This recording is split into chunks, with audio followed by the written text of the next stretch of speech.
adumni grace na Nyankopon wode ehu ye mobo sa wote ase na wo ahoden a eno mpo eye nhira obi wa ho a wote ase na so ne dabre munye wona wogumo kyeregu ayasabia regene de keka ho no 7 preduasa wohwe mi ene mi amgina hei ye ni sika enchen wo mo ye honya fa enchen wo mo ena ye ni ahonyade bi enchen wo mo ye no eye nyame ahumobro ene wacheche ne bia so yen so timaka cho se anopa bia woda na se wo sori a ade a wo se wudi kan ye ne se obekase rade meda wase semen so wahu me mobo na wabo me ho ba wama me nkwa ene ahoden na betimi dia kɔ me nyuma so wasre Nyankopɔn ho favor se uma wani kɔbiri obi se nipa no okɔ nanim jawa wa na wo ye wo ho e wo se wa wo bom paye ma wo ho se erade mi pie ma me favor ntome so se be ya nipa bia me ni be hia no Nyankopɔn wo be hu me mobo na nipa na ma me opportunity eye simple we nyame on free soro mbeboa wo de fani paso enti ekwan bia obefa so abema Nyankopɔn favor atɔwo so na nyame afani paso aboa wo no ene ne ade ba ko e wo se wodi kan ehwe ene ti anope Obaapa Yaa Titi white for short anope efri sabre kosi se bonu no ndu no ye ne wotena na ya hwe ekoso ewo Ghana ye bebe se de wiemu nsachirae no ebesi akwafa se ensutobre ene ye wura mu no ye nyina ye nim se ye wo yearly rituals bi ye ta akoso ensuo na mu na ya baby awote no ye flood prone area na wate se ensuo ba befa wo we ye nyame na meka ensuo befa wo ebefu waja pade ase wudamu niema nyina afi bia ye ritual ye koso ene ntimesha ho ye si ensutobre mu e wose ye ya hwe yie na yankwote se obi awu because na no de si ye na ye ni bresem san ya rehosem pa cho ensuo de Nyankopon de mayen ya kode mayen se ye fanye ye no ba ye ho adwuma na ye mfudie no enso ne nya bibi mfani na ensuo to na san cause disaster dia na e wose ye hwe ye mpatamu ye wa wo subanya asesa bola gu gatam no wajai why mama yankase ye nyai ye subanye ye say ye man no wa wo hwe nyame anim na no video bia me hu ye maame bia ototo ebro na buru ahaban na wototo nwie ye ode agu rubber bottom si ne nche no ensuo mu na ya start se pete a na okross kwan no e na okwie aburu ahaban ni nyina de gu gatanim ne maame ene ne papa ene ne susan na emefa nko enti ebefa akọ but ebedru wu nua na otia na afọ ho no edru ho no ma na choki na nsuo na bu afa so na ewura ne dem obeti asinipa du awu enipa du no awu na wote soro ho na wo ye ura fisa won someone ne won samfo na wudi ye no e na akoku obi e wa na afọ ho no sremo mo ma ye hwe ye dada setina ye wo mu no ye na ya brabo aye ba okrom ha no Nyankopon ehu ye mobo mesra wiemu nsakyere ne de no ana ma kyere wo no na ye nsanka wo mo enti no wadaroma ti asiase baabi ayaduru no eye nsutobre enti ye behwe ye hu ye baabi ayete no ye nhwe ahonedie na ya nkase ye gatas na emu asisi no because odone de aso aban de sika bekwa akogina ho no watim na de da wa wo mfikyire ne de wantimu a 7 preduasa excavator bi ani ho ebekom sa agota na atise no eye praye ene bi a shovel ene de behyem ne yayi na mesre wa ya nkasa ye ni ye hu ni kakra se be ya ye betimi abo ye nkwa ho eban anopa ye wo issues bebra ye bedi hu nkomo de ama e wo campaign segment eso eno achi ye wo other stories a ye terase nso a ye bedi eho enkomo na mesramu a ma ho se nkrofo ani abre tag me ya wo ma me ba ye nkrofo bi ahyase edi nkwasem na me se ha ho ade na wo ha wo ho Nyankopon ne tumi so sipa Nyankopon no bo ye nipa na ye ne na ma asase so ada wo pe wotimi ku firi wiase wa so ma ho kwan akwase bi betimi aku no se Nyankopon no hata soro na bo be ye ba me ho ban de na kwa asa de daba na obi ti social media so kan kwase asem amade kan wo be twa wani no na wawu na ma me ne te ho wo be twa wani na obusuafo nyina na obawu bi kwa de wo dwene ma wo nua no eba wo so aya simple enti me se sa no entities no minya wo mo time o ya won krofo a wo peso mo sabotage system no ya won krofo ma yo madwe so be kwase newsers e wo system no mo sa afo no na me mani abre wo mo so se na be ya yen Ghana for yen ho beton yen ene ne me priority there be am catch say Ghana first political party second enti se wo ye nipa wo ye badwemba e wo so ma oman no kan ko hiam e wo se wo matimamufo yi adie ne wo ma hoto hia wo kane ansa na wakwadwen political party ho obi a wo party mitimi force wo se baabi a me wo ne bra ena wo nso na wo hwe me no wo ntimi force me se baabi a wo wo no me mra enya force sadia baabi a wo kwan no wo de wadwene ene wonim de na kɔ mu no baabi a me nso me wo no gya me ma me ntena hɔ menim de nti a wo se me hu ye wahi ene ne kwasa wo so hu ye mahi because ya yeti na esi ye kwan so no me sere obi ane ne de enti na wuti so me tisha wanim ye fia me manim tere but ye different crowd too. Don't think say was me na wo dwen pe mo na ma dwen ya mo say obi wo other side just say me I don't know, I don't get it. So leave those people, let them make that noise. That was social media no so. The vice president is back in good health. And in Jesus' name, Yakupon be won the mobo abon and ho ban. Now what dear mamma one what 30 years who will be and Calbe Yamiase. What you say? It would that in a social media no so dim kwasem. Your time come. So I'm no entities, no, I don't have their time. Why? I have serious issues that I want to talk about this morning. Wednesday, yesterday issue be I think say I was a Ghana for most of times na me catch will say on mine na ye chichire no say wo ho to na me so me ho to ma ba bia be din enra video bia me ho wo Facebook ma me bi o wa bobloshi a wo pan na nwa sa akofo gallon yellow ibi and wo pai ya titi so na ye 1,200 say ye 550 me enya wo na abekira me say wo de na wo ton na wo say da so ye 1,000 wo say 800 no me meto me kwa akwa ma me no wa gbogbolishi na makoto ne de 550 no nti wo de say wo say wo nte wo de so a ye wo cup of tea ye wo wasem ya Ghana fo na kasa ne ye moaye ho yes so there ye bebo aban achia aban ye bibi kakra wo say me no mienu so ye contribute ma de ne ye complete no na eya na minim Ghana fo adwadifo epentam tudie bam fu akosoro sisi abehu adrava fo suban ene ya ntupa ya ntuka sika mu aya mpene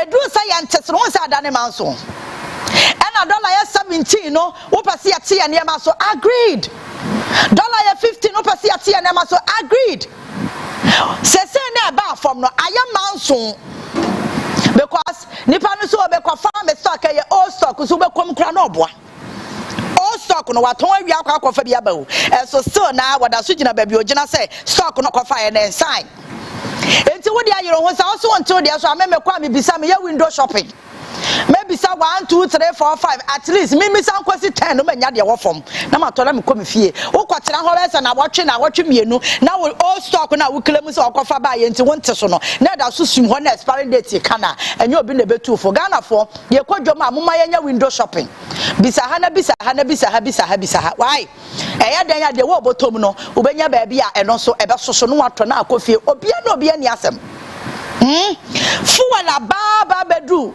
12 cedi 47 pesos montika sika so amose monti ase dollar ba ne number 1090 monte so afede aboso kan for say it's not enough. You are the same people who make noise say dollar ne kosora and a dollar kosora was here 2 niamam and a dollar kosora say wo koyi niama wo port a tax no kra yante so be say dollar no a drop into no one said ya duty no sika na eba from eno kwa alone na no na memni na Essuman edi nkomo eno say car no wo mu yi ane bo aba from na me se correct enti say wo Essuman ho na ono ne car no wate so a ana na mento ho me ha me ho aba beto wa wo se wo car no and na old stock na old dollar suit yourself.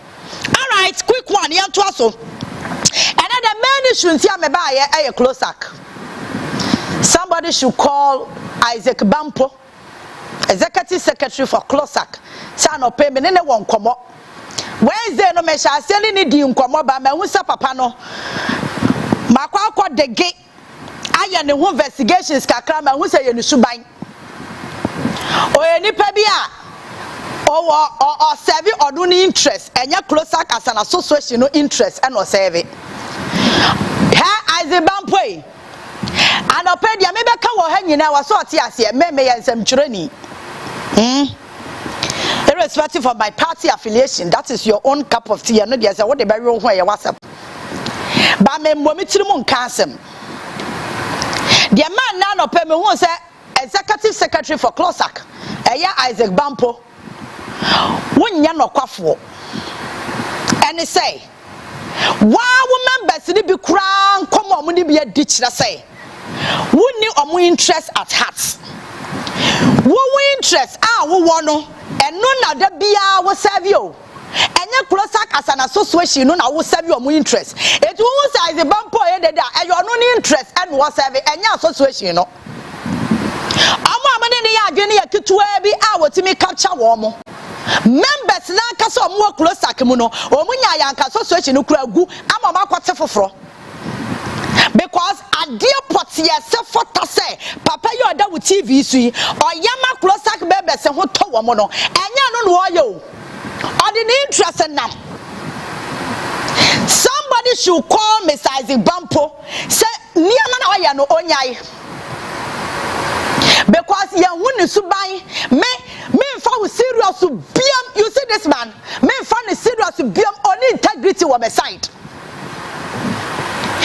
Niama matine sama wa members ni bi kwa ka kire me no woni integrity ba ko sei eya Ghana ha na niama bi sei ya soso ekwa yo man bi ya serious papa wa sanka yi constitution aka so omodi asha executive secretary no a o teso a we ne fourth term ni o teso a Jesus wa wu so akọ pension se den no eka sa constitution yo man bi ya serious wa sanka mo members no kra no mo ko to twene na mo yi ni free ho na mo ho tom esense wa no ati ase se position na mi de no obi antimi mpamo me enti na no kra wa so wa hwemo mo to aba court wa ka kira ne se wo hwemo mo to aba se ba ya na ne betimi aye adwuma no on person na ne ba ye adwuma ono person will capture the whole CLOGSAG no enti bisa ne se court ka so mo to aba na aba no mato.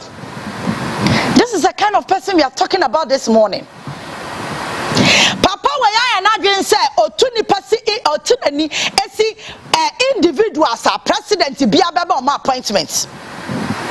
Na no meba ma o krata bia wachra ono say honorable Adumbocha oye registrar president of the land appointing to the birth and death registry one more transfer no onu Bampo no catch the adwumaya for ne se mbo mo nko transfer no mo de mo san ko for ne se medical catch them mo 2 weeks o mo pa transfer no mo nko mo pa mo nyai na sa mo tira wona se makatu ya mba na mo ba na mo table no obi so te ho a oye adwuma e ho na mo ba hu se sa Bampo no enya mo interest no wo or serving the personal interest. Give me the first letter where now no Wednesday letter na me be kan ma wo say ma workers ne nko no Friday or sign the full by and no or the command controller and accountant general. I mention what they na me kan ade ne ma now be with the kind of person papa we oye papa we ya chiro letter akwa command controller me pacho na you the two suni request for non-commitment of public funds in respect of Mr. Samuel Adumboche, the acting director of Birth and Death Registry. We wish and I wonder why Bampo kasa I wish and no we wish because adiana we yan wo members ne kirasa wo mo ne wonya adwen CLOGSAG fo na kirasa wo mo ne wonya adwen eti we also catch on I wish because you are serving your personal interest. We wish to kindly draw your attention to a suit concerning the appointment of acting director of Birth and Death Registry, Mr. Samuel Adumboche. The suit is entitled Godfred Ahene Nunu versus Samuel Adumboche and 3 others. Suit number Odehyeeba. The suit seeks to have the appointment of Samuel Adumboche declared void as his appointment breaches the Civil Service Act, the judgment of the Supreme Court in the case of Civil and Local Government Staff Association of Ghana versus Attorney General on 2017. And the suit number. We have resolved as an association that the commitment of any public funds by said Samuel Adumboche may not only breach the financial laws of the country, but will also be detrimental to the country if his appointment is declared void or unlawful at the end of the suit. Enti wunim ne tintini ne tietie nyina na sa Isaac Bamprado executive secretary Emma Closer Kachroka akoma controller and accountant general say ma controller emfa sika bia ma Adumboche a president a appoint no yisa document ni free so ne yankoyanim sa papa we wa hu oye nipa bia oye mamboyefo. You know why? Smith mame mayantuntra kwa mame you modern Ghana for story no mo ye de fa papa we ho time ananado dan kwa Akufo-Addo no your president or appointee obi de kwa birth and death for that story no to so ye nyina ye be kan, and you see the caliber of person Isaac Bamprado is. Oni integrity sa papa ho oni integrity ba akokwa. Somebody should call him and tell him wukasa ye nyina ya dwene no e dump sa civil servant at hwan put the story there. And you will see, say, Enya Adumboche nkwa no ya na saade no, but make us our interest our beti ase. Enya we mame modern Ghana for story no. CLOGSAG kick against president appointee. Not just say Nana Dankwa Akufo-Addo appointee obi kwa birth and death. To say the president Mahama appointee obi kwa birth and death no. And papa we ya sorry say nipa no on peno. Eno ye dede no kika mu a eno be ye di kwasi sa papa ne ye na dwuma wie ye adantia ye fra no wa presidency ade kura ye de ma no ne asema ye ka kire no de ono Isaac Bamprado no ono penonim ada no ka na no tu mu ma papa ne ye na dwuma wie ye koye eti me ka kire say oni integrity a wo beti ase. This is somebody I don't know how to describe him, but Mr. Modern Ghana, yes, sorry for papa no.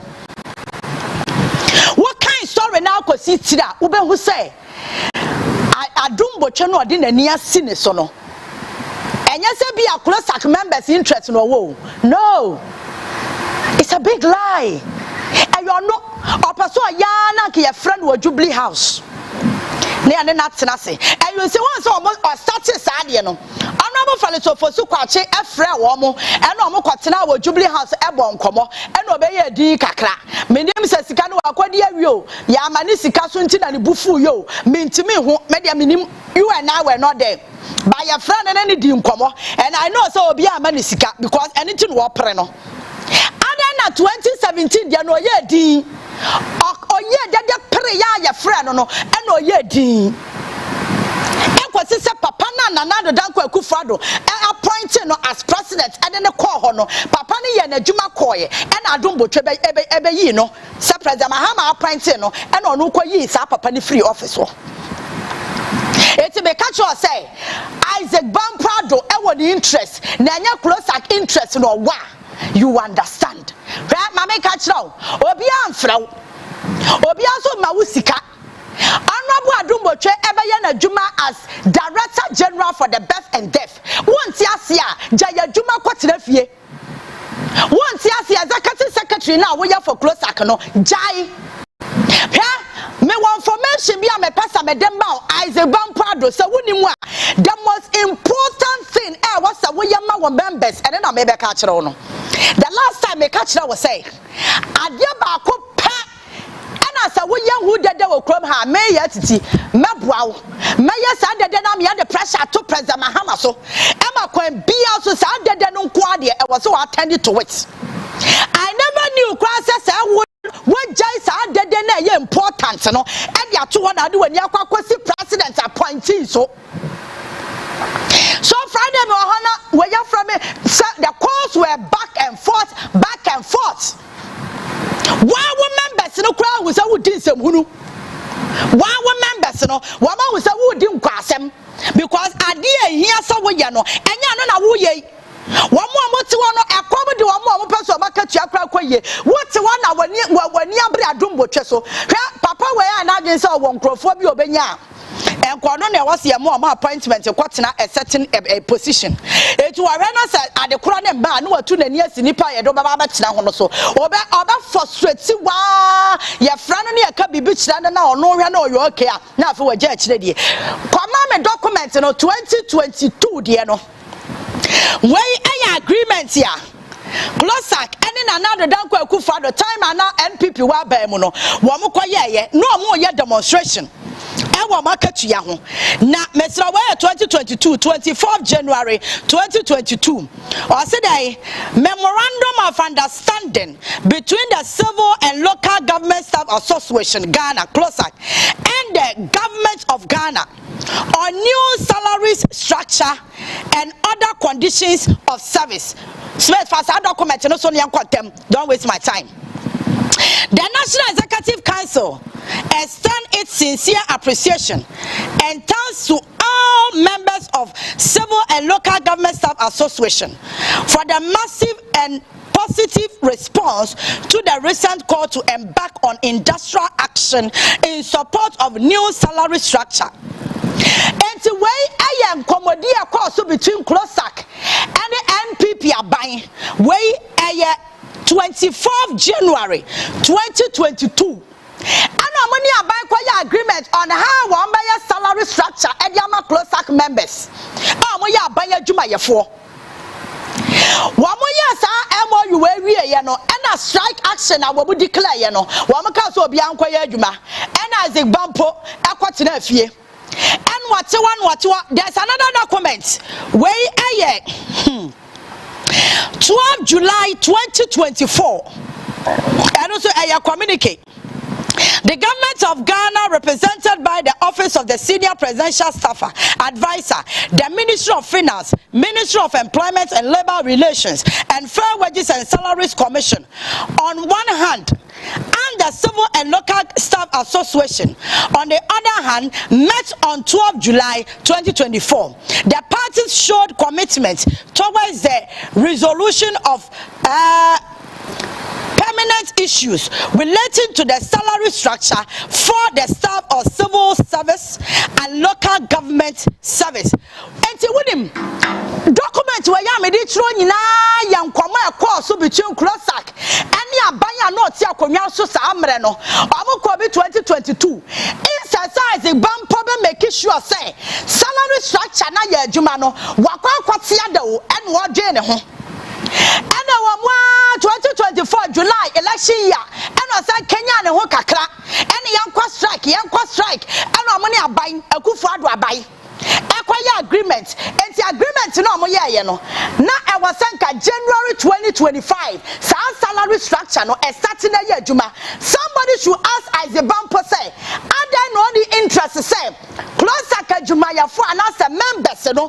One more salary structure now was started 2025 January no. Offer presidency President Mahama so no ma juma ya for na katu na enhase plan now one day a Akufo-Addo buy agree no. And then one kwadi a chire say juma for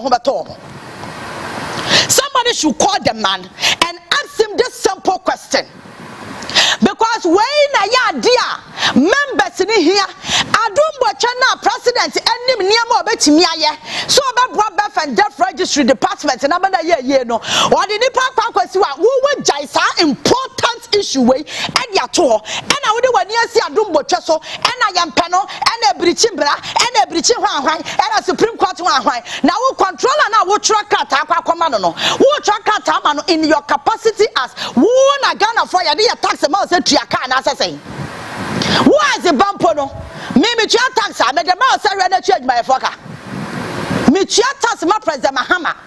Now President Mahama make sure say honorable to forcing apesika no dia boa no na bosume so we dey change by foka who is the bumper na when yabra who co control asami entuo bika me afa abansika mo obi fa nya adwuma no who no oto mfa so ba mpa na Ghana yenya free so wo members na mu kwa fa so ba no manya free so document ya me dia to we kire say wo members na salary structure na wo be make sure say President Mahama eba ya wadwuma no wo jaya no ato ho e na odi wani asi obi a president appointing so onko ya adwuma. It has been your character wo subanya no ya appoint obi ko ba bia me pene ni afraw de ya ka kire ne de ma de miminim wo kwa na wonim na wa bia wa no akotena se enti wo beti azebampo nka no oye deda for the personal interest, not in the interest of CLOGSAG.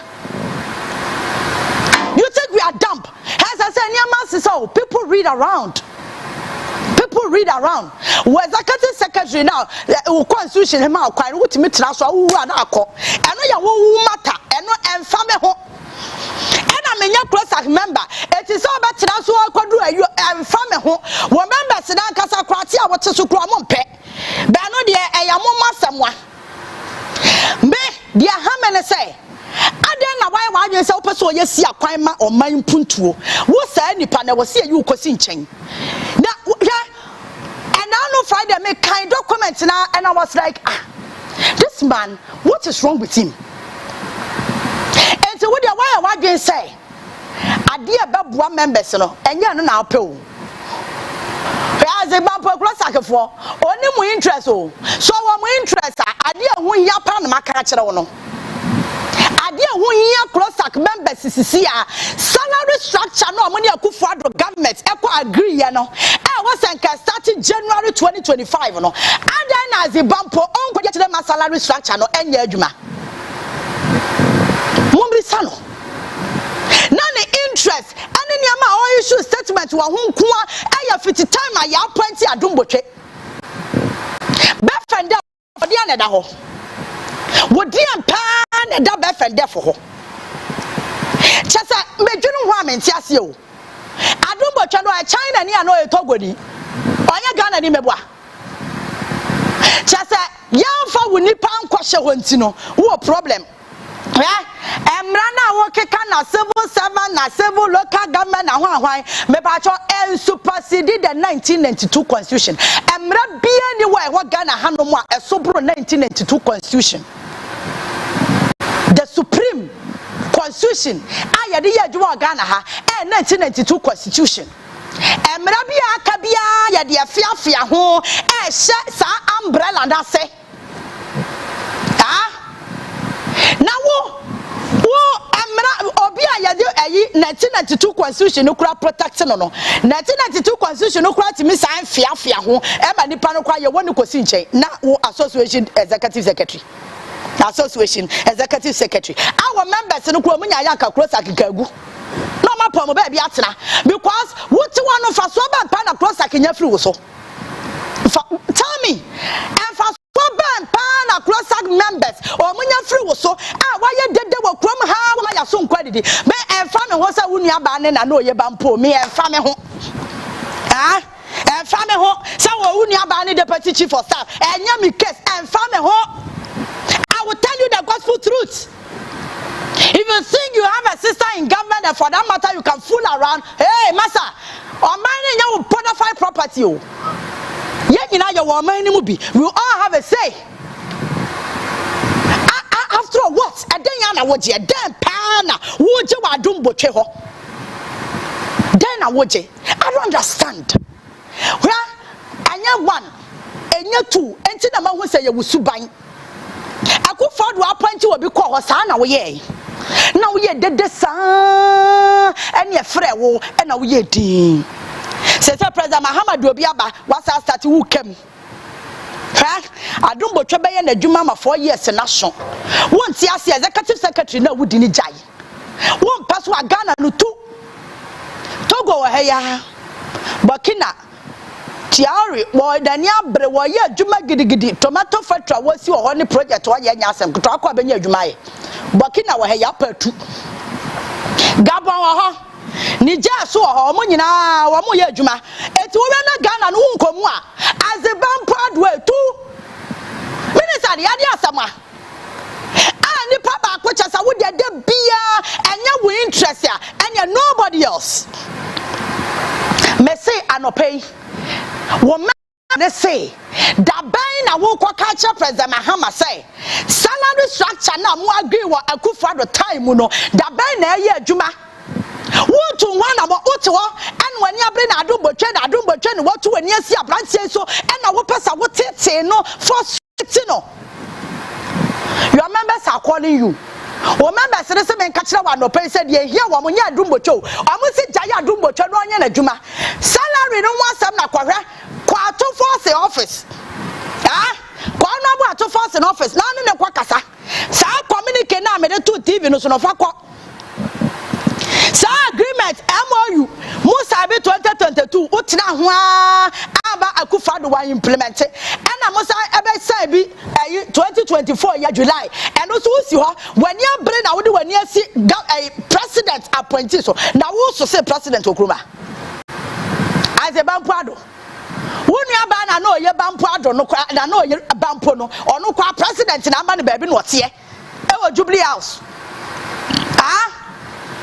CLOGSAG executive secretary be say wuni aba no onu kura no president and wanya you people onu president na ma ne ba bi no wote Jubilee House no wodi post president ye tumi ne de ama Joma Hama no ne wapone kituwa bi no de ama na no ye and wote Jubilee wo so say president no president yi ni nipa so me ye adwuma because you say I don't know who mbu ade enti no me I don't know yeah muka ho bi na ya kasa no muka ho bi ya na muka san panyifo ni na wo panyi atisa wo na wo di nsem na atisa ntia ya ma panyi atisa me kura na me fa na sa fa da mo me 40s mu kura no minimum say ade a wo ye nsem hunu jai na aka ho wo ye ma ye notice you for a certain character a certain attitude Emma will mark bia woni credibility me woni credibility ma me biem because me who say wo ye nipa bia wo nya no kwafo wo nka no kore se nka wo ka no kora wo members no e wose nkom ho hia ana wonim papa we mo estimate for petition no to so ma me kan no na fe ye nko phone lines no so eno na ba kiro ni suban yotim ni suban ono ye nipa bia enyo no a forget about it eyo no nko a etu CLOGSAG na asiwa no kwade ne sabu bo CLOGSAG for sikam by heart or the sabu bom sa anyhow where your petition CLOGSAG members executive acting treasurer and then the fries extra ya define who say or the sabu bo CLOGSAG for sikam by heart there was another petition achina ya ba to aso make sure that petition no ya bisa no so ordinance akwa CLOGSAG for sikam over 500,000 Ghana cedis o ma kiremu na we list o ya asana nyina no ya locate sika de masana o mo so amoto asana azibampo no eto no ani members kura hu say oto no adwen papa ni tirim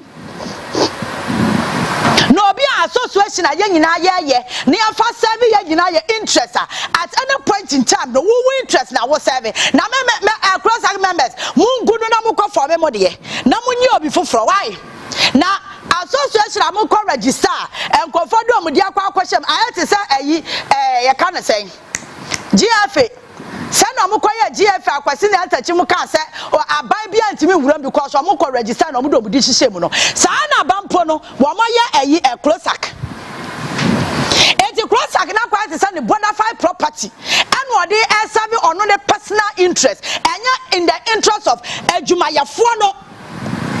That's the reason why I may say one members and they say salary structure and they hear one more who are to maybe dia kwano to force ho na kwa ka tell say yani akufuado agreement say adwumayafo mo CLOGSAG no o maka tua nye enti every January 2025 e was here you maka tua ni ye e was sanka January e sha ase kwa ato force ho eno na hia o wadwuma e was sanka sabra wonama wo ya no na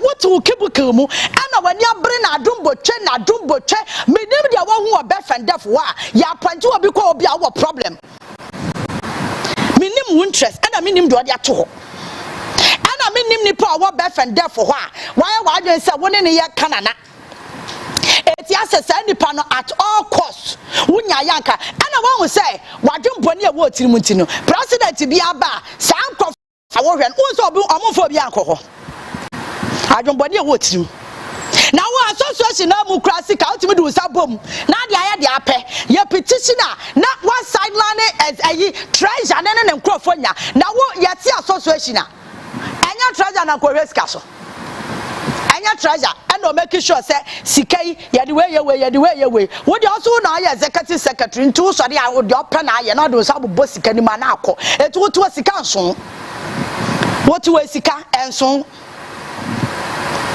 na kanya sa bone bem pa na dombotwe wode aye wo na make say wo mbu president na wa mu bampo no wa mu no wo no dan ne nya fru so wa mu na wani abre na wonu aba wa ba mu nti wani abre no president na ba ne baabi no tie ta se no nti wani abre a wo pese wo ye dede ne efra wo na wonu aba no president ye tumi ne de ama president no nwa pone kitikiti bi kitwa ti se mampore kete no de ama na no ye en wote Jubilee House na wo si abonti na wo ye dede na wo kam me dia me maka kire wo me fa ho se obusuani wuni aba wo abam fa me ho nyame case you aba ka kire say me adwuma na me ye ne Ghana first before a political party o say you do see a party asema you will see me there you do say you ka oman asema you will see me there by my interest no and your mind first CLOGSAG adwuma yafo ana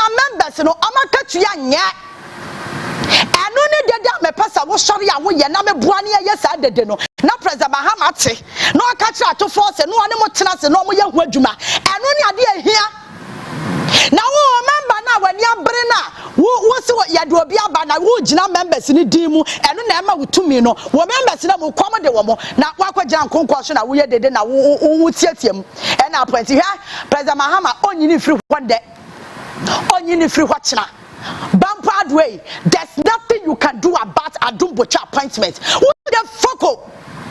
Make a play fa. Dear here see ambassador Katuano. Kwakwa no munya hwadwuma. No mo ho tawo mo because see ano eniama etwa ye hwahia no obi a adjust. Eniama aba from but agreement is agreement. Memeti na onim ya agreement na ya wadwen say obe float agreement na. You will be the worst person on earth for me. Me ade am chiri entro wutimi nya wutimi nye ba wutimi me kan cha me sa wa hya me bo na bo na wa hya me na ode ma ya agreement no wundi agreement me so you expect me to respect you no it is our juma bi dia juma wa se wunya di ne so obekọ onabo ato force ho na wo de sa MOU ne ade tutu TV no so no ba ko ya 2022 ba ko ya 2024 fakọ ato force ho obetie wu na kwaka CLOGSAG members na katua na asam kire no no bo hwanye hu bibi eno na hia some hunu san ya de ti kroma partisan politics obia seven interest Ghana for yenya ne yeye ye hu obia nya ne nua onye ne yie Ghana ni onya ne nua onye ne yie president of the land appoint obia wo ne nam na wo church letter de kwama controller na wo controller no otewo no se president ka say na mapam wa wo go for constitution ba kwa the executive constitution no ama president powers where won ti ase hallelujah wasem o until say ya ba amend the 1992 constitution ni age powers ni be free president nsem no president Mahama onya hwe eno sa tumi no na Akufo-Addo odi ye adwuma wonsa wo ka ya Akufo-Addo nipa no otena wa kwesi so no so koy I was say can be kire it should ring a certain bell in your head. You don't have anything to do her CLOGSAG members mo akasa kra no mo ni nyeden I was saying papa we mo ya ne demonstration na mo aka kire ne say de ehia mo ya makatu as wontim ya on sudden free ho Adumbocha no untimi ni ntina Ghana tu why as a man boy untimi ni Adumbocha ntina Ghana mesi tu eye simple enkrodo so aye ntina paako ni anim gwase mo fa phone line into TV no so sem hunu sa ya ti kroma ya so so ne mafo so obi asori a ni personal interest no ode ye niema ade hu hi a wasa wo hwa no wo hwe wo nim sa wo members na kwama de wo mo oma bi oma num ha wo mo twen salary structure ne se da start ya adwuma no oma katua na aye papa kakra wo to na wo ko Adumbotwe ho wo te ho e na wo ko Adumbotwe ho wo suban ya ade ko Akufo-Addo time ni afra chekukwam ba bi no ya fra wo na wo twara letter no wo se wi ya fra wo na wo koye no obe update CLOGSAG members say me koye no president Akufo-Addo say no ka ye ntina nipa no ode ne ba ye no magya no so wontina ho Who update you? Sick of it. 4 nights no any abie no obeti me ani yen edin komo. Otemeka good morning. Oba good morning. Oba uni anani that man. Pacho manitio. Oba yami sha ni adwuma pa wo ye bi ameka. Nia dia wo ye no eye ne ya no ende yankopon na ene be hye ni pa no. Oba anapei I'm say my senior brother Isaac Excel or Labianca company in my birthday. No, but unim, sir, Mr. Bampo, no. I am only the same who say, Kusa Kwana and Casano, then Huna, Wamusha to Abadima Papano. One will let us know what kind of.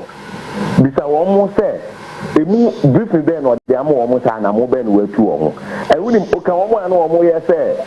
Yenfa age nko 65 no papa we kan for pension we no kan the here adwuma for no obi yare kwa wo company institutions ni bi mu a adwuma no entime hwe no onko meeting kan kan ho asem sa there was a time one of the institutions one de ba so omo ko for omo yare akọ sick na ade say company no support omo ina e bi enu omo support then why afa ho we peni we ote hon mo na fu oba necessary no kwa mpo na necessary no kwa ono ne nya age o nti necessary no kwa ade ni dimpo mbem ono ne nya age because ono necessary na so nta ne brother no nse mu no di na ordinary akata se o necessary we dia me ya ye mpushi me sisi aye wo no so set pay no di ku ani me be de na youth na we aye adwuma no kwa omo adiye oba ma obi nto aso na me shira me so be da se papa me kan mo messages ne kakra e de amamo wo Facebook aniti asema na ye koye nim no na ye kenkan good morning. Good morning. Hello. From Mamina Yanko Yanim, Chris Love and Ponsa Oceano Pay Washa and Kofi, and I say more fire, Kofi, and I say, put to me all the way. Oh, to me, I so proper, don't worry. Oh, dear, proper. Good morning. Hello, good morning. Yes, sir. Oh, Maria, Pomwe. Yamadum now, yeah, Yamiasin. Ezi Chachu Akamba na Okesi. Oh yeah, one papa, and a permanent Canada Cape Coast North MP. Honorable Kwamena Minta, Nyako, Mendanase, with Masuna or your Cape Coast North. Rickety Hagan, Kukubaye, Onosolu with Mapapa. Na Minchia, Honorable Sami Jenfi, Yankuba Cope, no Kofi Adams, so with Mapapa. Akamba, baby will be a Yankupon in Shell. Na Abrantia was sorry, Honorable Adumboche. I mean, Honorable Adumboche. Or a solid young man, solid gentleman. Oh man, Kwanokra. But Tainta, or Mampayina Mahama, or the Honorable Adumbu Chiba, or your bet and debt 1 day. Almost no one to Tundamaye. No 1 year reset, no, not on mine, often a tempera. In this Abrantina, Ottihono, Association of the Duomuno. Sanan Canadian in the day. What the directorship no and I think you know whatever better answer no we finance association no better and that no sora on ye juma ye ntumi yanyi ye juma reset no onyi mu bi enti ya da dumbo twaba do mo hwe na reset no on ye juma apply for best setter won san Canada elehwehwe no omade ma bibia ya fine na Ghana so onkodo wojowojo na mum ye ka chewan the eyi on ma ye ni wiemfi the ECG containers ayo ECG cables ayo ni nyina ye beji ma oye one then board chairman Honorable Atonyo Markins mama ni wiemfi there so wonunuma mo wonunu da wa ye nim on the sisi ayelechan ma wuntumi wa ya wa sanye nsu wuntumi koko board is count that what the koko magana of the temperature okaji there odoko akwaye eko akwan we yini na no on the sisi agana fu won interest won the wole hwe there obotu amampanyi mahama botu waji na yeda bo man ho ebra enti meslew eni yankopon ne yedwuma obi sumotu yedwuma dase menso me dase papa Christiana say I pay watch live and I hope Bansa was on pay me share more fire. Good morning. Good morning. Yes sir. Yeah, Titi. Yes sir. Can it pay time no? I say if I been come home. Hello. Too short. Hello. Odehyeeba. Ma wone so kakra ma me na beti onka. Me say campaign time no. Say you fa be ka homa. Okay. Because fire sa na nyina ni ade. Station dia yen ko station dia dim ahaya na ejina. Ya ka ya be ya hwe wasem. Ma beti. At least 30 minutes, 30 minutes be so. I don't know how na meba sa papa na oye ne ho yiyimu odi ne ho ahye MPP atade a odi ti ho no no ono jai na senkrama no oya e be fa so agye containers agye kana magana for area city Ghana krum no ano na ehihwe ya dite me da ase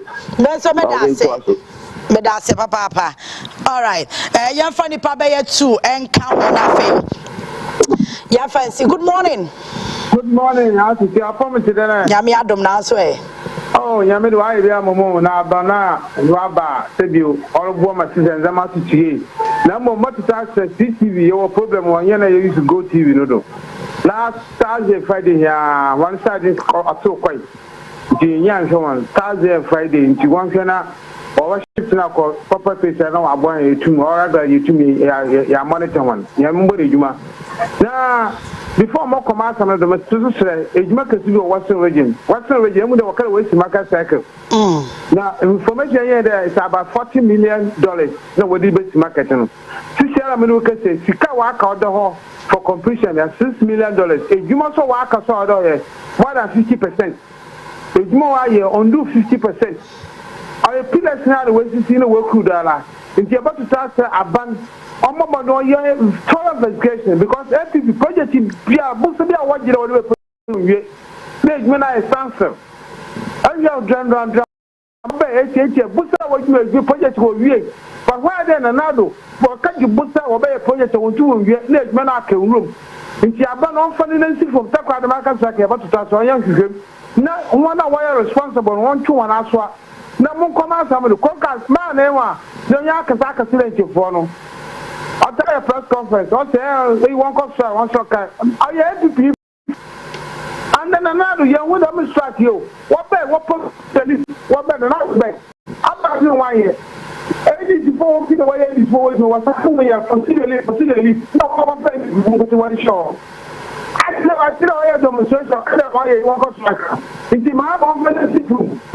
Better get. Papa not like a son, so I'm not a papa and you have to go to the demonstration, sack that man, keep you out of that place because they were there in Chipwa. Why are they support? Want you to Mate medase me fa last caller ewo ahoma no so na ye ntwa ye homra ye fa last caller. Hello, good morning. Good morning. Yes sir. Good morning. How to see? Yes sir. But I no pay nyame infra nyame ntia oni lawyer Essuman ewotema nyame ntia honorable ya regional chairman honorable Ashimo enano pay bibia obi anyame enka no ye betre oman Ghana ye timu no ye de mra na ye djuma se essence John Dramani mama appoint obi so ko def no ko ye djuma wo ha omunja nipa no ko ye na djuma enye mu no mo be kire essence John Dramani mama nipa eye so appoint omo no ko ye djuma wo o hwe ene a essence John Dramani mama eni ono abo 240 mu eni vice president ye mama na opoko agima omo atutu nyama yi ama ene dollar aba from aban dada ye na nado aban eni Dr. Mahmoud Baumia good for oil no $80 ne so $80 petrol so enti se ne yanya aban papa na wa ba betutu nyama yi ama ye dollar ye aba from na ene drivers for titi lolly fare so titi nyama so e wo djoma ye fa pabo enta omochi na omo koso embo djuma ye be sre honorable George Napo se ebe si ene containers a eyira fit ma port no ye ti hu hwe afenyoma kit mu na ho na omo ye bo ECG board chairman na pomu na mo no mo ye ECG board chairman na omo tina o ma containers sa containers ni na yira ye ebe si ene ye ti hu hwe omo bo mo dia so omo be di sa Me I say light na ye dum no. Enim say honorable John Jina ko betimi aye. Ama na broso. Eti na de e ho man no. Enti onko so no boy tuma. Na onhwe na onye bibi fa light na ye dum no. Me da ase. Me da ase papa ma ye fa phone in no ensi ha. Na ye ba ye de paper review ebeto aso e de amount me pa cho. Ye ba wontumi asem na mani abra mo kan ho asem na ye be kan ho asem. Na mo kan che ne se wo frɛ Ghana fo no wo frɛ se ye me ndɛ. Ne mama ne papa te wo ye de. Ne yere ne mate wo ye de.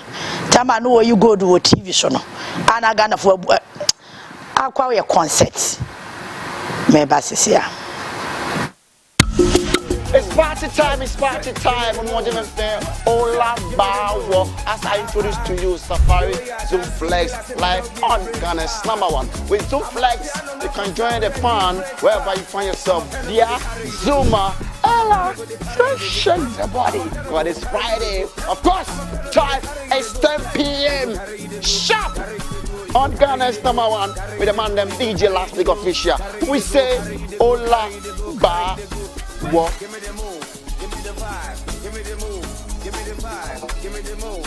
CTV, Ghana's #1. Introducing the new Jama washing powder with multi-enzymes that helps remove stubborn stains. It has a nice fragrance. Not harsh on my hands. Foams easily.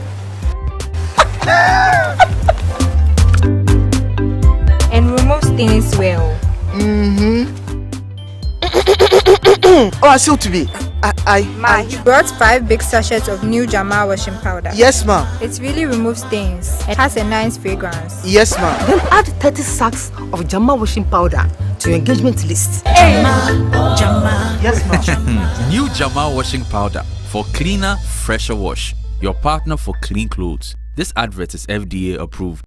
Mema wakwaba eba Muta Motors. Ye wo #1 stop shop. Emma wo car related needs nyina. Eba no repairs, maintenance, diagnostics, Emma car brands ahodoɔ nyina. Ebi te se Toyota, Nissan, Hyundai, any Korea cars ahodoɔ nyina. Ye be siesie ama akoma atoyem. Muta Motors, ye gidi pa se ahotoso hia. Ebe boa me adwuma na tumpon. Enti eba no comprehensive range of services. Ebi te se car repairs, spare parts supply, and in the diagnostics sa. Ye wo #1. Enhwe baby a. Yen spare parts shop no ewa aboso kan. Ojina faako. No wato cars ho nneɔma nyinaa. Ehu hia mpo. Sa wobɛkɔ akɔ chinchini. Esam w'anim fifira bre. Afei yeye home and office services nyinaa. Wo de tena office ya na ofie. Na frɛ yɛn. Yɛbɛma yɛ licensed drivers no aba betu car no. Na wɔkɔ akɔsiesie wo wi a. Wo de abra wo asomdwie so. Se wo hwehwɛ reliable and trustworthy auto repair services a men hwehwɛ baabi a Muta Motors yaba mau yen office ewa Blekuma New Town frɛ yɛn 0244 451776 0244 451776 Muta Motors, we are the best.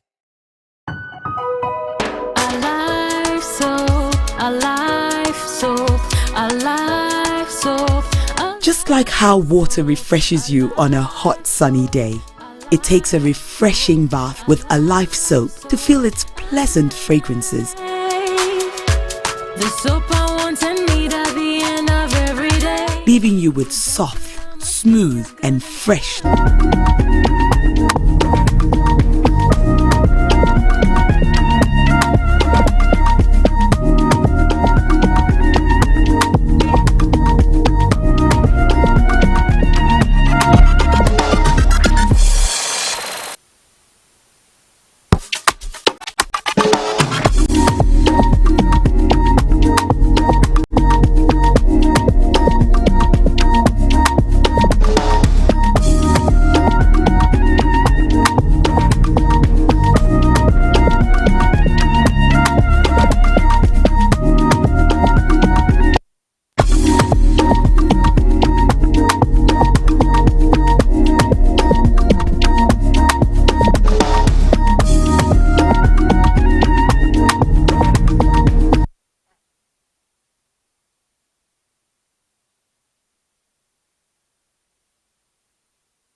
Yada say sir one year eti wo CTV on my Ghana NKOSUO so anopay baby adu do bon krata na banti ye bebo so to e de amount ye wo other issues anopay so ye bedi ehun komo e de ama wo nti wadaroma we are live on Facebook my CTV GH my CTV GH wadaroma oba na wa like na wa follow ye na afei anytime be a CTV e beba live no obenya notification na won so what me adjoin conversation no e wo ho ti wadaroma ba wo like na wa share show no na ama akwachi pa wadaroma daily graphic e wo ha and other newspapers and so ewa ha ye be hwe ne ye di hu nkomo ya kansema ewom na ye de atshow comments ewa Facebook ye kwa nim no so making kan kakra e de amount hope bansa was a fantastic work and or say to Obrempon was doing a fantastic job Obaapa Yaa da say Dana Kasi dia wo ye wo hwe de mo comment section na ne betwa ball wow ade na woton no wan kasa wa wunim se enye papasa Ebenezer Mokto say good morning mama ya if our President Mahama should wake up and sack anyone who will sabotage his government. Kwame Mensah sister ya car import duty is too high. Talk about it. We are pleading with you. All right, Matthias here. Omo yi niema no so say dollar no depreciate ye nti no ama duty no aba from I think 2017 Toyota Corolla near say nam say 80,000 say nam 50,000 so at least taxes in there I think say no yeah another conversation I was here having say government be hwe no watete so kakra na ama pressure na wo no aba from I me say cd no nya ahode no ama me fa no say sika wo mutua no te ba from kakra because dollar no na ema ade ne ye bebre nti shoot sa na say de asem ne nam be hwe ne aka ho asem don't worry. And I should no edoso. Yababa ya homode ne ade ni nyina ho nkomo ede ama odi atsai. Oh, nyame adom boko na nso ba. Boko pa. Ya hwe de daily graphic ede ba no pay. Okay, me that see. Abusianfo ye hye kwa krata mu nsam no asidi a daily graphic ko wa krata na eno ena ye de bro hasuo ena no pay na daily graphic wo ba ya asem kase eda ho no ano odin pa. Ni nyina ne se visas can be akoso ewo ye Ghana ye embezia eno ewo USA abrochimemu yese amanfo bi enam sebu akwanso etima create edmefo no bompo no a ye yi omadi asaka wonom ya asaka omfiso maboa emabone ekoso wo mu titwirim edi bone editia oman Ghana wa America memu enti ena no pe asem kase ya ko wakrata no ode eba ye eno no na sa wo hye eso wonom a emfoni bi da honom ewo mensabonkom so eyowura dwantramani Mahama Ghana mampani ni mfanini ana eda wonom no na ne nyina ne se wobonkonta sonko ahwe ebra woman Ghana wobefa akonya yi etena so emre kakra na asa bosome kakra nie no anamonto sonko matu ede afa galamse eko a ye ko ede atia no wahya ase afri emfidi ahodo o magegye excavators champagne nom eni anamo biaro aba we ba ye watu no eno ansam ana owura John Dramani Mahama Ghana mampani eno nso ne mfoni wa wobonkonta ede kire Ghana adehye no afei se ukoko akrata no emfimfi wona nso so a EU dwumadie no ekoso African Union enra na eye edaso nko a bi manyina yidie so no ya wono mo ekai ebra EU ebaye na eno na owura John Dramani Mahama Ghana mampani wakasa dia fa sadie ehun be hia paase ye ma enkabom sonko unity etumi ye atwuma wo hono African unity no o se eye adwuma ne enam so de pre atentrene eno so ukọ the center spread ewo daily graphic ko wakra tanima sansama me kan nyina da no eno ewo ho enti eno ade na enya asanketo be kan se pani bra be hwe ebimemu panufo hia ene na wo mo bobọ so anemonto so nko mo tubra EU ba ye de eye papa achievement a wono ma achieve offense the air challenges akwansidie ya esi ekwan ye bota so nko a esi ani so aspirations ene de aka nyina da nyina nanu a wono mo eka ho asam eno nti my Ghana ya yehye ebimanse a EU yenso yedimu akotre no ade asa ya hye ho fa eti wo ya me no wo ekasai ebra EU eba ye no siase ebu nkonta no 62 years ni 62 years any sir 1963 memu bosom ye mu ana eba yenti enra ena ye enfie parepare aduosiam yenu ya African Unity AU eba ye nti ehon kontabuo ni dwumadi omodi no eno nso so ewo hanemu eseye ya ko akratai wo bo ho amane nti ena no pay daily graphic ni nsam ya wode eba ye eno no na wokọ etro ma budie wonsam ni nyina nso ewo ho league ndi odasoro de wawe de wahwe obekofie ni nyina nso ho kontabuo ko akrata daily graphic wabu ediaba eno ntena no pempese wokọ na wa wokọ daily graphic ne nsam aye kan ye watimi awuramu na wahu de ekoso ewo honom afeyi ensoso ko akrata eye Ghana feed wono nsoso eda hanemu eseye na busia Ghana feed wobaya wadi ora Samuel okudeto ablakwa ni mfonini wadi ababeto anemu eseye na de Ghana feed ekanyina ense rumnyamfo Samuel okudeto ablakwa samokaya ebra na NDC ewo opposition no na mampenda da na dankwa akufado ewo honom no waso wakansen bebrenu ade fa ne ho efa na kwantuo ho sa private jet ana mampani sori a wo han ewa abra oman die esi wonom no okura sori a wo dwale wiem won wo dwale guye so ya yesa abohoka na o hyese de jet no ya na mampani dada na nato edi tukwan ekwa amawodo so no a eka ewom na enye kaketoa bo oman Ghana ka ni na chi no chese ko akrata yi ebo amane yese owura asem de to ablakwa de okeka fa na dankwa kufado mampani dada ho nyina echi no wasan so hyebo de pay so se Ghana fo nto oba e de ma NDC na so be ya aban so ma be ya aban ya enya de so obehwe ama mampani na be de akire ana pani bi so otu kwa akodi dwuma de abo man Ghana yomuhye na obefa no eye private de bi won be hwa man Ghana de na won yesiesie ni kama na mpanifo de atu kwan na enso so wo se ebi adi kan aba ya wani ni bo hye so eye mampani abedi akire ebra woko UK no akwakwasa no ho yade no wo se yomuhye a wode ekoye no wo sha eni o man Ghana yomuhye eye private ankrankra de na nso emusika sem a ewom no wo mka so mo kan wasem obi kan wasi eche kurei eche gi dane wo ya che se eye bebre enu nti wo mo che so owura sem okudeto ablakwa foreign affairs minister no wantima ani ni bo hye so eto no na ka so obuso a oba resign eto mo twe na bo so aka che ne se ene we de do no na di madaja wa sha me bi akoso enu nti wo no wo resign e woni djumadie emu hefo no ekuo bi na kansa asementi wonya Ghana feed ko wakrata no a ene wo kan a obehu de ekoso ewu ya dwen hu ha no edoso enso mo so no na hye ne bo enema ya dwen wo krom ha e ano mo se eyi ma penda da ku for da penso wo kan enti wa badi ono so fanya adwuma bisa mo se Ghana ban na bo ho ka na asesen se ano mo sha se wo mu ye deda ye ne ba ye ho so president Mahama ne ma no mo kanya se na nua Ibrahim Mahama na na e fande ana o mai ka prekura ni enimu okay enti abusan fan ye se ye na do de no kra wo mo ka no de kwasa ne ho yare ana se odi ko jinani enie enti omo de ho asema ba be se papa no obi a ye ti ko high private jet ne dia be airport ka a plane this wo entuo esi wo every hour bia na etua ho ka enti abusan fan wonsam eno no enti Ghana feed e dia banti wono mo kan sa asem no bowura ma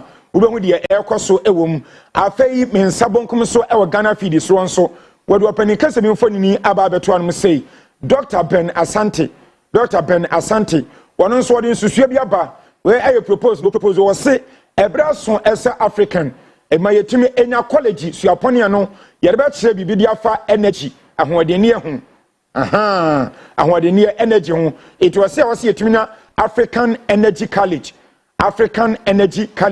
inti eno nsusuye no wode aba eye forum sonko na ekoso a efa oil and gas ewo Angola ememu ho ana wode sansami ekoto dwa ewo honom na eno atenso no wose eye naip CEO pani kwanchefo a woda ano na do cancer partnership ewo eye Ohio USA Ohio ebizo how wonti America brochimemu ana wo cancer ensem na ni na wose ebebo mo man Ghana dwadie on ye dwadie na tumi akoso nti wose e wo beyin apa se o man Ghana eni ama wo do so kan America on brono kase ba ko fe no Ohio omo yes ka fo ma bie businesses a omo de ɛwɔ dwadie mu no an wo ka sɛ ɛwɔ sɛ ye no mutimi ka bom to kɛsɛ ye no moto kɛsɛ na nimdeɛ sonko mo wo no wo mo so de ba my Ghana ma ɛbɛboa ama ye nso nya sɛ ɛyɛ nimdeɛ na ɛba me ye dwadie mu asɛm atumi afa ne ntoma pa ɛfra ɛwɔ hɔ enti wono mo kan sa asɛm sɛ wo pawura mu ɛwɔ Ghana feed ko wakrata ni ma o ɛno nso so wo bɛmu de ɛkɔso na sɛ wo ba asia nso so a wasi ofie market dwumadie sonko a wonom edia we de tosomiensa ɛbɛboa ama ye nkurase no sikasam ɛwɔ dwadie mu ɛtuma fa ne ntoma pa ɛfra no ɛno nso wɔde wansam aba ya wo ne adwadifo ahyia na wo hwɛ de ɛwɔ ko wakrata na asia wo no ma wotumi sɛ we ɛyɛ ɛmɔre ana ade foforo bi ɛte sɛ mɔre esu ana esiwa tentantenten eti ɛno nso ɛho asɛm ɛwɔ ha na ko wakrata wo kɔmensa nifa so ɛwɔ asia nso do hinkase bi mfonini ɛde aba beto anum sei na wɔkyɛ sɛ wokɔ Shy Hills a ɛwɔ nso so eja dem tension wɔhyew bɔ ɛkɔ so ɛwɔ hɔ no mu wɔhyew bɔ na ɛkɔ so no ɛyɛ dean ana masa ɔhyew bɔ no ɛkɔ so ɛne ɛbɔmɔden akɔpɛ Ghana feed ko wakrata no nakenkan na sɛ wokane abɛhu adekode a ɛkɔ so a ɛno nti ɛnam so ɛma wɔka saa nsɛm yi ma wɔka saa nsɛm nti wɔhena wɔ ɛyɛ dwopanya ɛno no ɛwɔ Shy Osu Doku mensnim ɛwɔ nkramantam yi emu ɛyɛ nenetei jahene nenetei jahene korabo wono anomo ɛbɔ no sobo amanfo no ɛbɔ no sobo ɛwɔ nyoma bi a ɛkɔso nti sɛ wonsaka dwumadi a ɔmo bɔ no sobo fa langard nsɛm ho ɔmo bɔ no sobo ɛfa langard nsɛm ho no nti abusia bɔmɔdia na kɔpɛ ko akrata yi na hwɛ de ntia nam so wɔ hena wɔ Shy Hills mpotam wɔ wɔn mo ɛbɔ no saa sobo a ɛti sɛ yie ɛno nti ko akrata no nsɛm ɛdɔɔso Ghana feed into about all right wakaso send Ghanaian times some say daily graphic na waka wi mo de ne yenko ye ma ne sana PK aye krado ye be hwa agudie mo nsem ekoso there are so many issues happening over the weekend you may sure say who follow your social media handles and your online portals na over TB say the ekoso okoko board no me twene ho amenti ase onim say also ya me sense amafo din be piem ho because the number of people are cocoa board etua wo moka no see wo rande abese wo dwene ho a ontiase sika ye di tua nkrofo ka $12 million every month no we cocoa board no said ye sisi ho ene emu ni pe wo mu na wo so me bia ye de $12 million ene tua wo moka ehia se ye kɔ hwehwem na hwe ya na ye national service part 1 and 2 enti eno so ye issue a ekoso ewo ho ena no achi chaba wuntumi na wase Ghana fo am sori o kofra ma me no papa ai we na afra wo yere na wo made aka ho MPP fo na wo fra mo no kra no wo mo bufu afu no wo mo bi bufu afu no wo mo adwa wo rough se wonya wo sika no nko na adi enti wo ma wo no mo di ye no fra wo mo na wo fra Ghana fo se anya odan ye ni mu wan wonya serious wow what their concept ya with the papa and corresponding cocoa body over 50 million at the amount maybe I may say ye sika ma se fa ye adwuma obi ani ho wa Ghana hanom a unqualified say ebi ababie company now they are contracts odi wuti yin who qualify we Ghana ni who ko register general who register company wako procurement authority all the necessary documentation waye wako GRE waye wako senate waye woye ni nyina wi a who qualify say which contract me qualify the account be ni say which contract na go and execute it koye adwuma no kona koye adwuma no wo ya ma sika se fa koye na wonim de hyeme kra na say kwa no ya se wuntumi koye na wan koye no koye sapiti o and your proper asphalt or sapity. What do you say election time or benchy? Was this a court time? You found that Ghana for the Muso when you say I general a more confess sapity be gusho. Yet, Jessica to account to Sikana a Jumana wine. Oh, and a Sadian. Now, by you one oh, Ghana for Emra. I grow when this one. As I want to was more time, no one others one, but I wake up. wake up and your master sa Ghana way when Tina Mama I say why Ghana 20 and I say before crown a woman boom what before that and I say before what shall you follow us one and I would too and you got them say now when your president or done a PR Romano okay say Sabra and any that's wrong. Okay, that's room. And I mean this you that. And I mean the minister that. And I mean the that. A cheap of it. I want to catch us say, would this Anya man on Quabi and Atimia corrupts? Ah? What qualifies your contract? Your contract is the Sikaka home. Quiet Jumana one yet. Abejana, maybe medicine. And I mean, would see the number somewhere as a watching up Bonasum, Namlin, no say why. Now, ya will come and tell you, woman, somebody Sikama.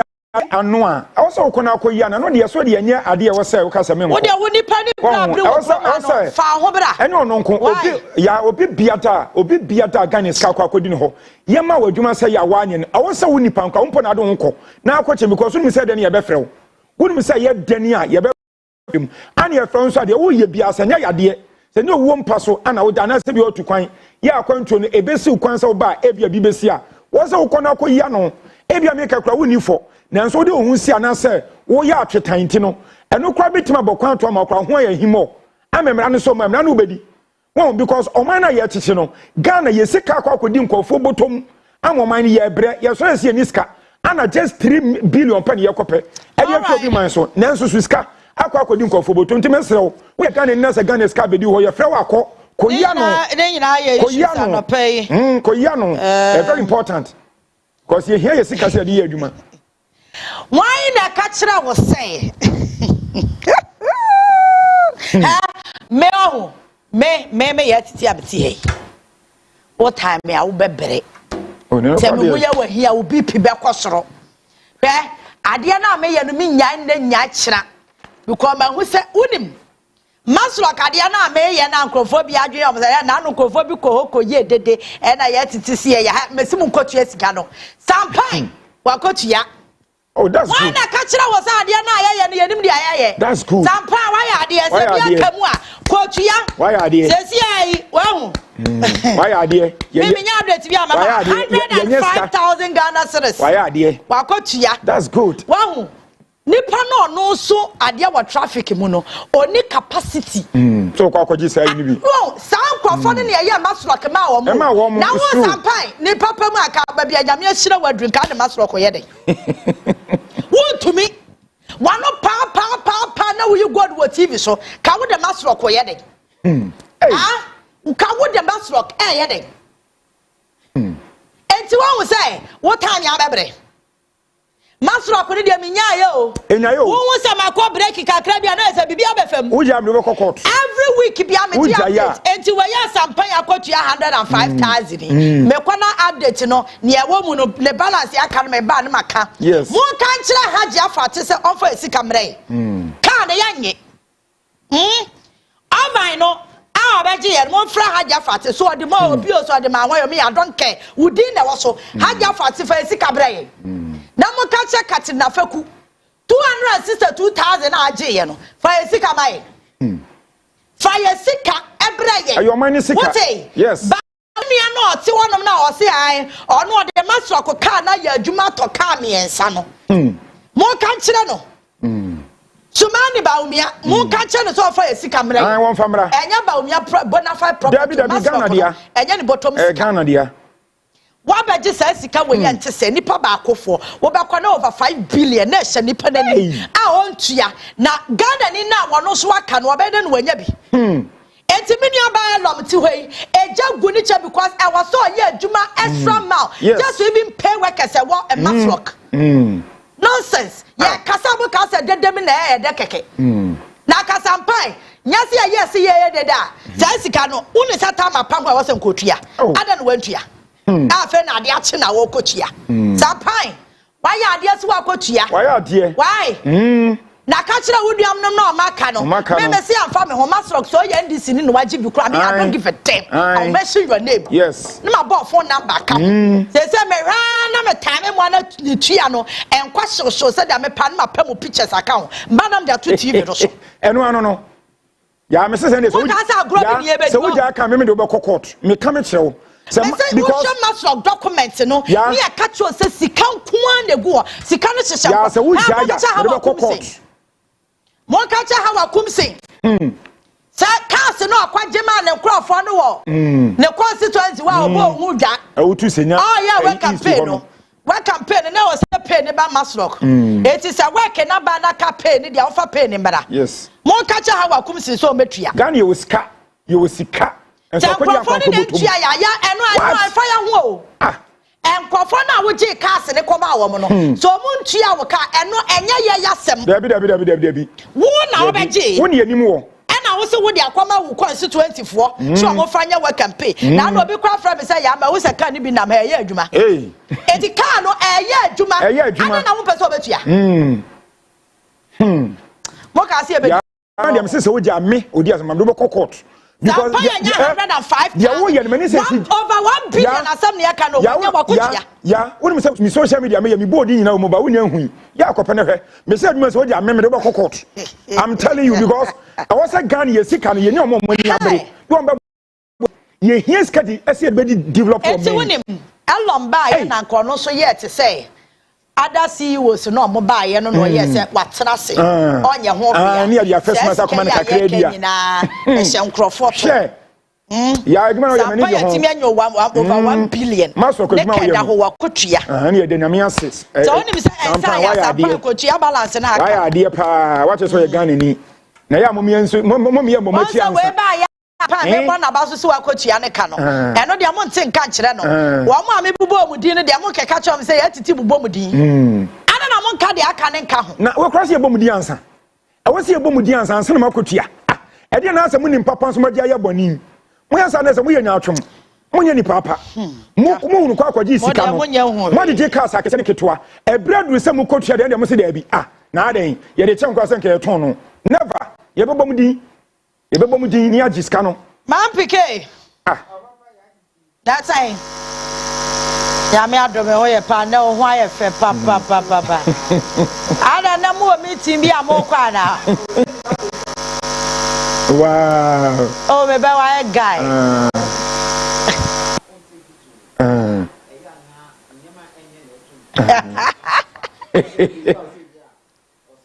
Ese obi obefro bia no kasikasama also mesika ne kosoro. Yeah, because we level na high. Appearance and no quite alone speak 60% of attitude and your character. Aye.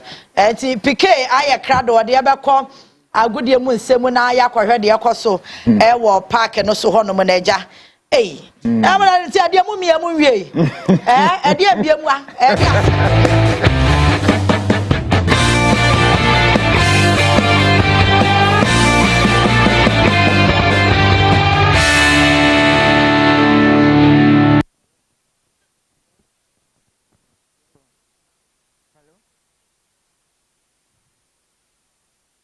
Ebisia Emrason say ya de OMAN Ghana NKOSUO responsible sumo CTV Ghana's #1 de dia mejeso eye pa kwesi PK yensha semina senior for the senior national soccer team the Black Stars of Ghana me ya duma Unity Games no eba Unity Cup eba so ewo OMAN UK London precisely na nyame ya ma cha na e sha na first game no Jamaica Trinidad and Tobago and Airborne Sanso and Wednesday Ghana and Nigeria ebetimi eda yentam so na otwe ye Saturday no and Ghana team players in be Ghana ekoye na players mo fi Ghana ekoye e players mo si akan e wo local league no Benjamin Asare Kamadi Mamudi onu sina kama media man Razak Simpson sina kan Emma Nations FC and Kwame Poku sina kan Emma Kumasi Krobia Asante Kotoko mo na o makopie mu e wo land no mo ko land am ko to players be to say Abdul Baba Rama after 2 years no wasanso saneti aba Black Stars no mu sanso na Lawrence Atizigi hwenim se Abu Francis na Lawrence Ejekoso be fi Belgium na obeka team na omo maka no nya ababeka ansana Unity Cup na ashase ochina na no na Black Stars management committee chairman Ora Randy Abe or say coach no selection oye no on fan easy sense the players no ebinum pra ebinum so wi omu season ye na mekwan bia so wogidie pa se coach Otuado betimi ato inside the players am betimi aboa na Unity Cup no nyama koye Nadiama, the Black Stars of the Nemon, your betty Macanian say some of the notable players are your name say from Black Stars squad be a Mocano, likely say Binimo Ebemese Unity Cup, no Randy Abbey. Have 3 training sessions beginning on the 28th against Nigeria. There are quite a number of players so that you follow the news, so you know there are a few who are also engaged qualifying games for Europe, and so they are clubbing them. Mind you that this period is outside the FIFA free period. So for those whose leagues will still be in session and they are still in contention, they might not injure players.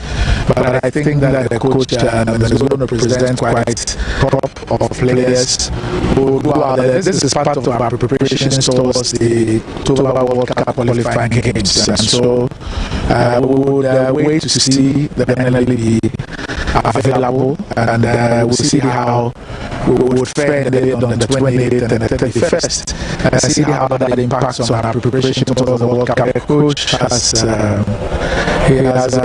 what I saw, he has a list of, so you have foreign-based players, you have some locally based players, some on the first squad, there are some that are on standby, just in case somebody gets to make it. So I think that we'll have quite is that there are some of the players that we know and are used to who will not be there. An opportunity for others to demonstrate that they are what it takes to be in the team.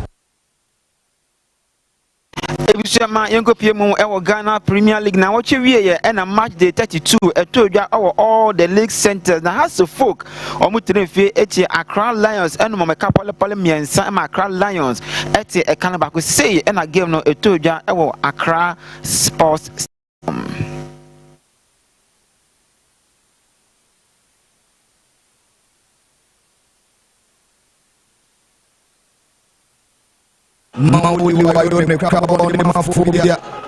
It's time for phobia. About shot.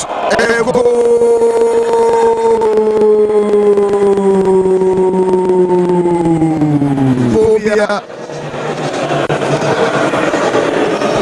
Come on, Kiko, Diama, Akala, Fusti Tela, and Ejecting. Fusti Tela. A chance for Akala, about shot.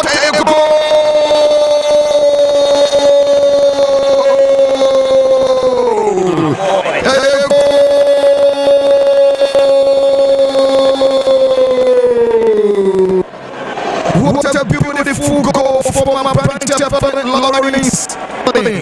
Tikano, Hadjama, Akala. Outside the 18 box, short and lovely strike. Baby, come on, what thing? Why you never forgot what's the chance for phobia? Now to tell me, another chance for phobia.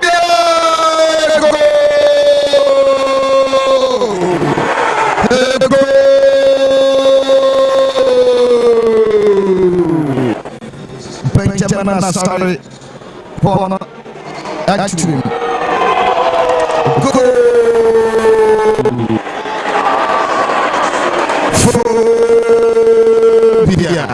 Hamza Easter.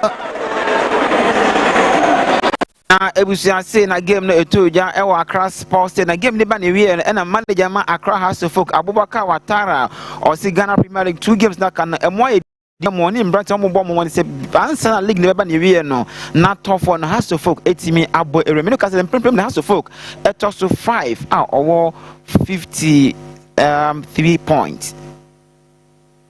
Because we know that these people can hold the ball, let them play at that side, and we are waiting for them to be present by the wings, but it didn't work in the small work, and we saw the goal because people are coming for that to take to carry the 3 points, but they don't have a good place. You see the goal back. Okay. Doing that is something that you always practice. Yes, no problem on just a goal scoring. Against those, we take entry. You see, and the first round. And this 1, 2, 3, 1. 3-1. It's the same scenario. You lead 1, you organize, you put 2-1, you organize with 2. Today, it's the same between Accra Lion team. They have the bright future. He's playing the future football with the young players. It's the development. We are developing this team to do something. The league is very tight. We are continuing to ride. Next match is another tough match. We scored 3 goals. The long time we didn't score 3 goals. Today we do an effort. I'm happy for Hamza to score a goal. You see the assist. That's the 3rd assist he's giving in this season. Just tonight, Ghana Premier League no na Kumase Asante Kotoko Eko Bibieni e West Park na ko mo hwe nim sa ko metimi ni sage na mo chance so meji Ghana Premier League etimi aye ha na mu e ba ne we game no ewie mu 0-0 na no na Abdum Karim Zito oye manager Emma Kumase Krobia Asante Kotoko se Kwame Poko ya frɛ no e Black Stars na no county na Kotoko entimi win game against Bibieni Gold Stars. It was a fantastic game. Every team wanted to win. We all cricketed and we couldn't put it into the net. Nobody knows what, unless you calculate and then add the 2 games. If you win, then it's over for me. But for now, I will never say it's over. My best players. So definitely he been upset in this game. I even said that, but I wish he was here to the fact. But I can't stop him from progressing himself as a footballer. Even the last time I come from, I also go. You understand me? So I want him to go there and do better. But yes, that's why we register more than if this man is not there. But yes, even though I miss him, but still, even look who came here with the list of you. Yeah, what is for you? Yes, I'm not rejected him. I would say it's going up again. Yes, you see, I miss, I won that game. Look at where I will be. Today, assuming I won't be. So to me, I would say the only thing I can hit my chest and say is FA final today, and I wish and hope I will win, but there is no more anything. Na ebusia we any sama Kumasi Asante Kotoko manager Abdul Karim Zito di tuja na we any other games and so toja e Ghana Premier League mission so ma say Dreams FC omo ehye brekum Chelsea e ka ba kwa brekum Chelsea omo entimi ante Sanso na Bechem United any particular Holy Stars ebo 0-0 Eduana FC omo echi Lagos Cities ebo e ka 4 Lagos Cities bakoka no omo entimi ante Nations FC league leaders ehye FC Samantas 1996 3-0 enochi Young Apostles Heart of Lions Ebom 3-1 and a Vision FC so Kerala United Ebom Ekabakwa Kerala United Omo Entumi Ante Ebusia manye twabo somponi kopiemu awamanane na kopiemu amanane da enura and the last round of matches EPL no eba event officially the 2024-2025 English Premier League na abane we na Manchester United last game omo Aston Villa ebom ekapole mienu ama Aston Villa omo entimi after the game and Ruben Amorim say fans are supporting Manchester United opobi biara chon o shamo boss nyame ya aduma this season ankoye 38 matches amabo no mu win 9 ebo draw 11 and amu lose 18 or say ankoye or shamo boss nyame ya aduma next season obaba no homo nyama koye adema Manchester United Ruben Felipe Marquez Amorim semnie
And OMAN Ghana NKOSUO Sports Odehyeeba Sumo CTV Ghana's #1 DDAC Dia Mejiso Eyepa Kwesi PK Ghana Fonyina award winner Obaapa Yaa Titi the Ghana OMAN NKOSUO Eto live on CTV Ghana's #1.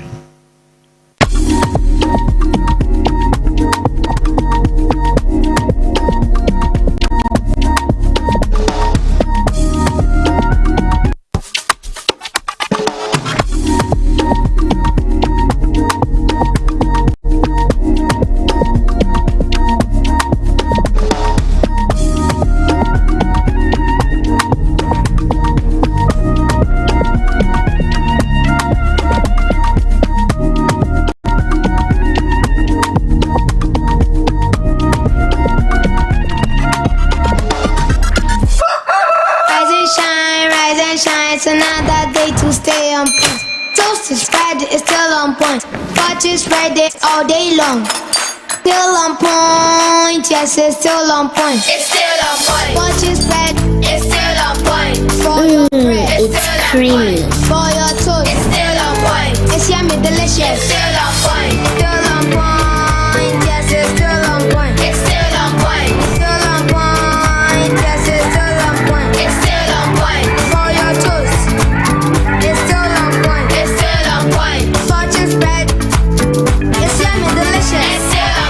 Fortune spread, delicious, creamy, and always on point. This advert is FDA approved. Introducing the new Jama washing powder with multi-enzymes that helps remove stubborn stains. It has a nice fragrance. Not harsh on my hands. Foams easily. And removes stains well. Oh, I still to be. Ma, he brought 5 big sachets of new Jama washing powder. Yes, ma. It really removes stains. It has a nice fragrance. Yes, ma. Then add 30 sacks of Jama washing powder to your engagement list. Hey. Jama. Yes, ma. New Jama washing powder for cleaner, fresher wash. Your partner for clean clothes. This advert is FDA approved. Alive soap, alive soap, alive soap.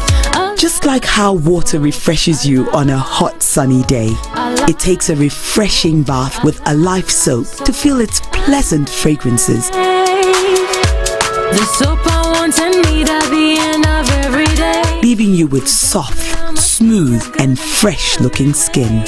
you make me feel alive, you really brighten my day, my day. Available in lemon, coconut, rose, and aloe vera fragrance. A life soap. Feel fresh, feel alive.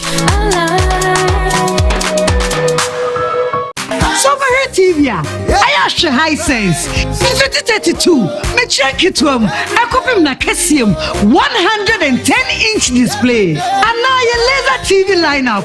Every 100, I copy 150 inches. Screen size I open here. High sense I will be the mount. High sense TV. Oh yeah, ni feni free wa. Kasa. Ni say tia kama. High sense TV. Oh shala panye da from pra. Ubehu. I was seamless connectivity, Bluetooth, HDMI, RCA, Hisense Smart TV, MO browser, full streaming, Auto Hisense TV, about 5 years manufacturer defect warranty. Effective 28 May, coming 8th June. A Hisense television promos. Ya tete so mama say who? A you boom Hisense. Everyday prices for everyday people. Mema wakwaba eba Muta Motors. Yeye wo #1 stop shop. Ema wo car related needs nyina. Eba no repairs, maintenance, diagnostics, Emma car brands ahodoɔ nyina. Ebe te se Toyota, Nissan, Hyundai, ene Korea cars ahodoɔ nyina. Yebe siesie abo akoma atoyem. Muta Motors, yegidi pa se ahotoso hia. Ebe boa me adwuma na tumpon. Enti eba no comprehensive range of services. Ebe te se car repairs, spare parts supply, ene ne diagnostics a. Yeye wo #1. Enhwe baby a. Yen spare parts shop no ewa aboso to kan ojina faako na wato cars ho nneoma nyina ehu hiampo sa obekwa akọ chinchini esam wani mu fifira bre afei yeye home and office services nyina wo de tena office ya na ofie na frɛ yeye yebema ye licensed drivers no aba betu car no na wokwa akosiesie wo wi a wo de abra wo asomdwe so. Se wo hwehwɛ reliable and trustworthy auto repair services a men hwehwɛ baabi a Muta Motors yaba maw yen office ewa Ablekumani Freyen 0244 451776 0244 451776 Muta Motors, we are the best. Excellent furnishing in a real estate business is a great deal for survival. My struggles as a young estate developer were cut short when I discovered Fernart Ghana. With quality furniture made from the finest woods and amazing after-sale service, Fernart Ghana changed my story with every single home I built. It's a one-stop shop that serves the interests of clients with a variety of living room and dining sets, solid wood kitchen installations, wardrobes, doors, cabinets, beds, pergolas, floor parquets, and many other wooden products that will last a lifetime. With Fernat Ghana, all clients are offered the opportunity to customize furniture to their specifications, and the smile on their faces says it all. Thanks to Fernat, now your home can look beautiful with furniture that would last for generations. Visit Fernat Ghana today and share my story. Locate us at Yaniba Estate, Osu, Accra, or call 0303 966085 or 055 278 4097. Think wood, think Fernat. Say dear Mako Greenfield Scientific Herbal Clinic. I go with the German Casa. And me come and says me, Obian Trasimas Tobia, then come to them. Some make a show now to show home. Greenfield Scientific Herbal Clinic. What's say I want me to say hypertension, or Barney Bema walk war, diabetes, John Sobuyatie, Coco, make Animajatie, or Bami Sita, and Nancy Mamashia, Siamani Cassimuya, Greenfield Adaruma, and Matwa Day, you know, Pakasiania, this Malakoda Yawasan Antibu. Greenfield were ultra modern laboratory. Any diagnosing machine, what is kind of human system? No, what sign to Ajingwa Garlic Plus, a boosted immune system, na sign AMA BP, or be a halitosis, and non company one and nuno, all Fanco Greenfields, no better to say tech Greenfield Scientific Herbal Clinic, one more no last stop Estate Junction, for 0243 983906, and now 0261 651898. Greenfield, God is our healer. Greenfield, your last hope.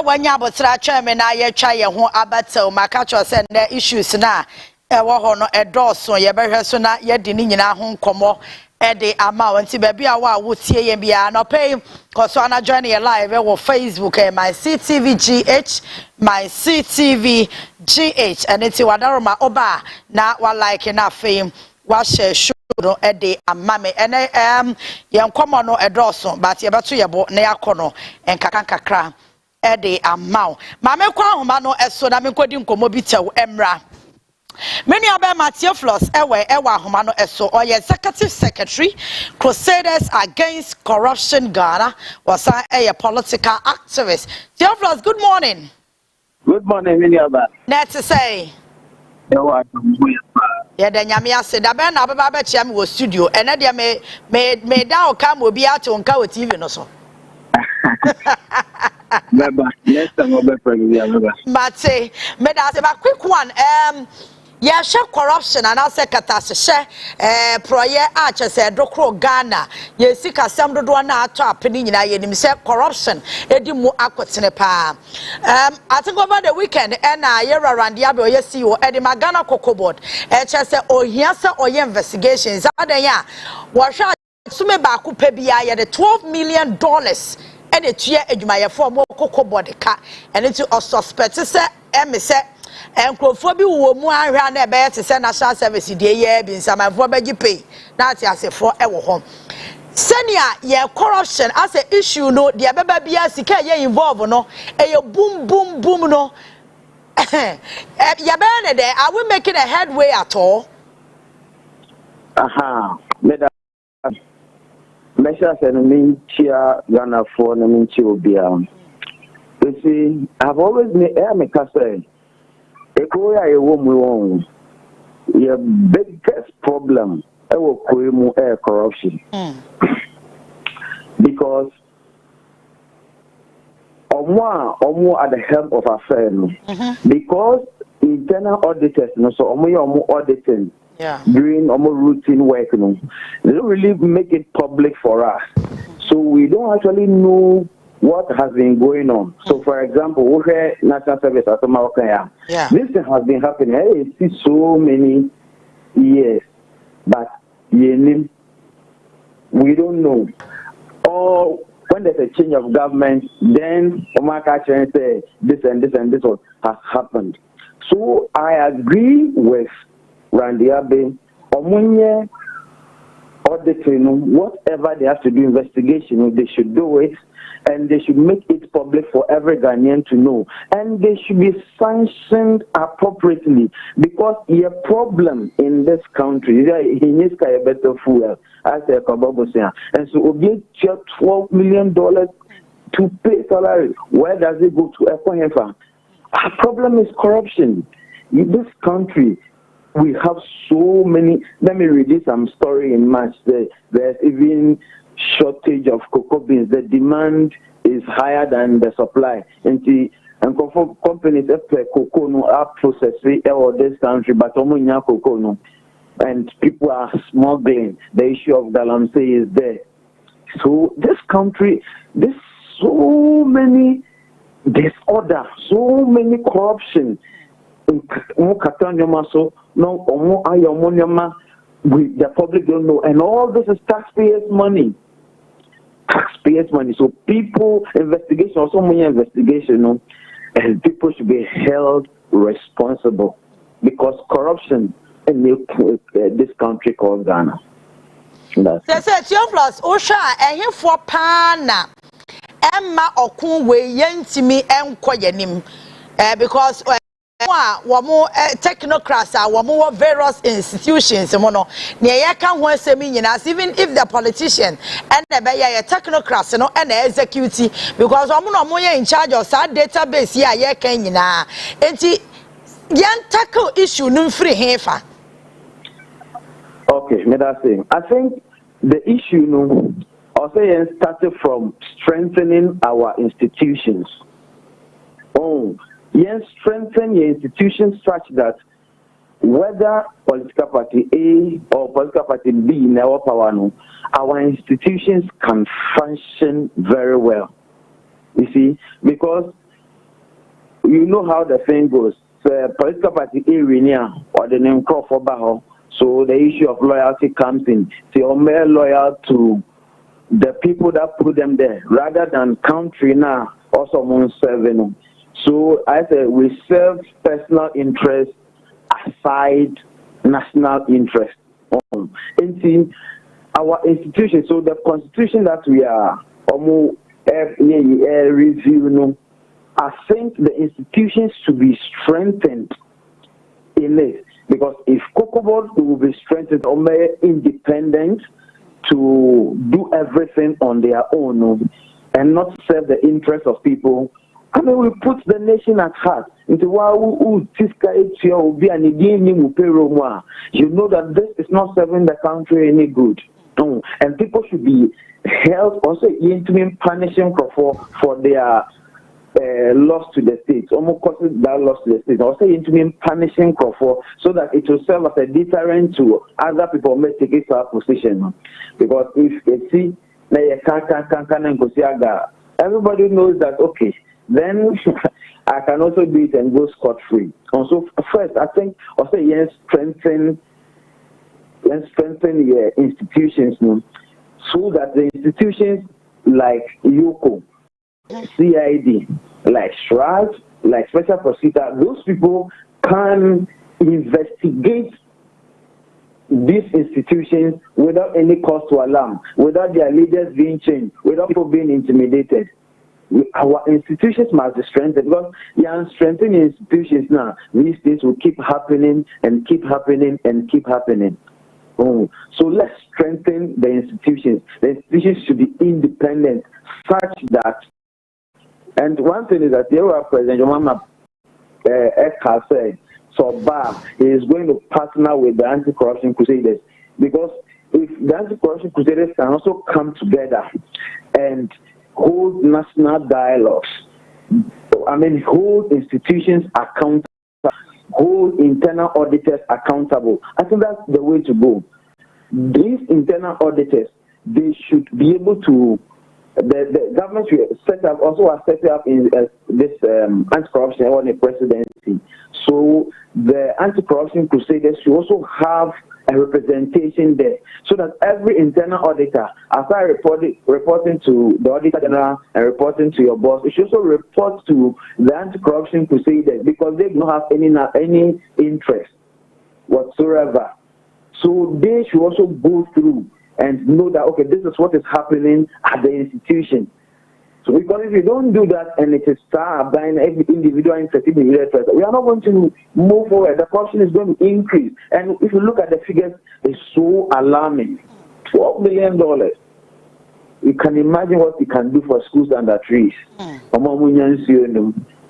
me, they cannot afford even 3 square meals. You know. All right, travelers, okay, punishment. Is this a punishment? One more involved in corruption, no? I say you're too soft. I say punishment, yana munya dintina.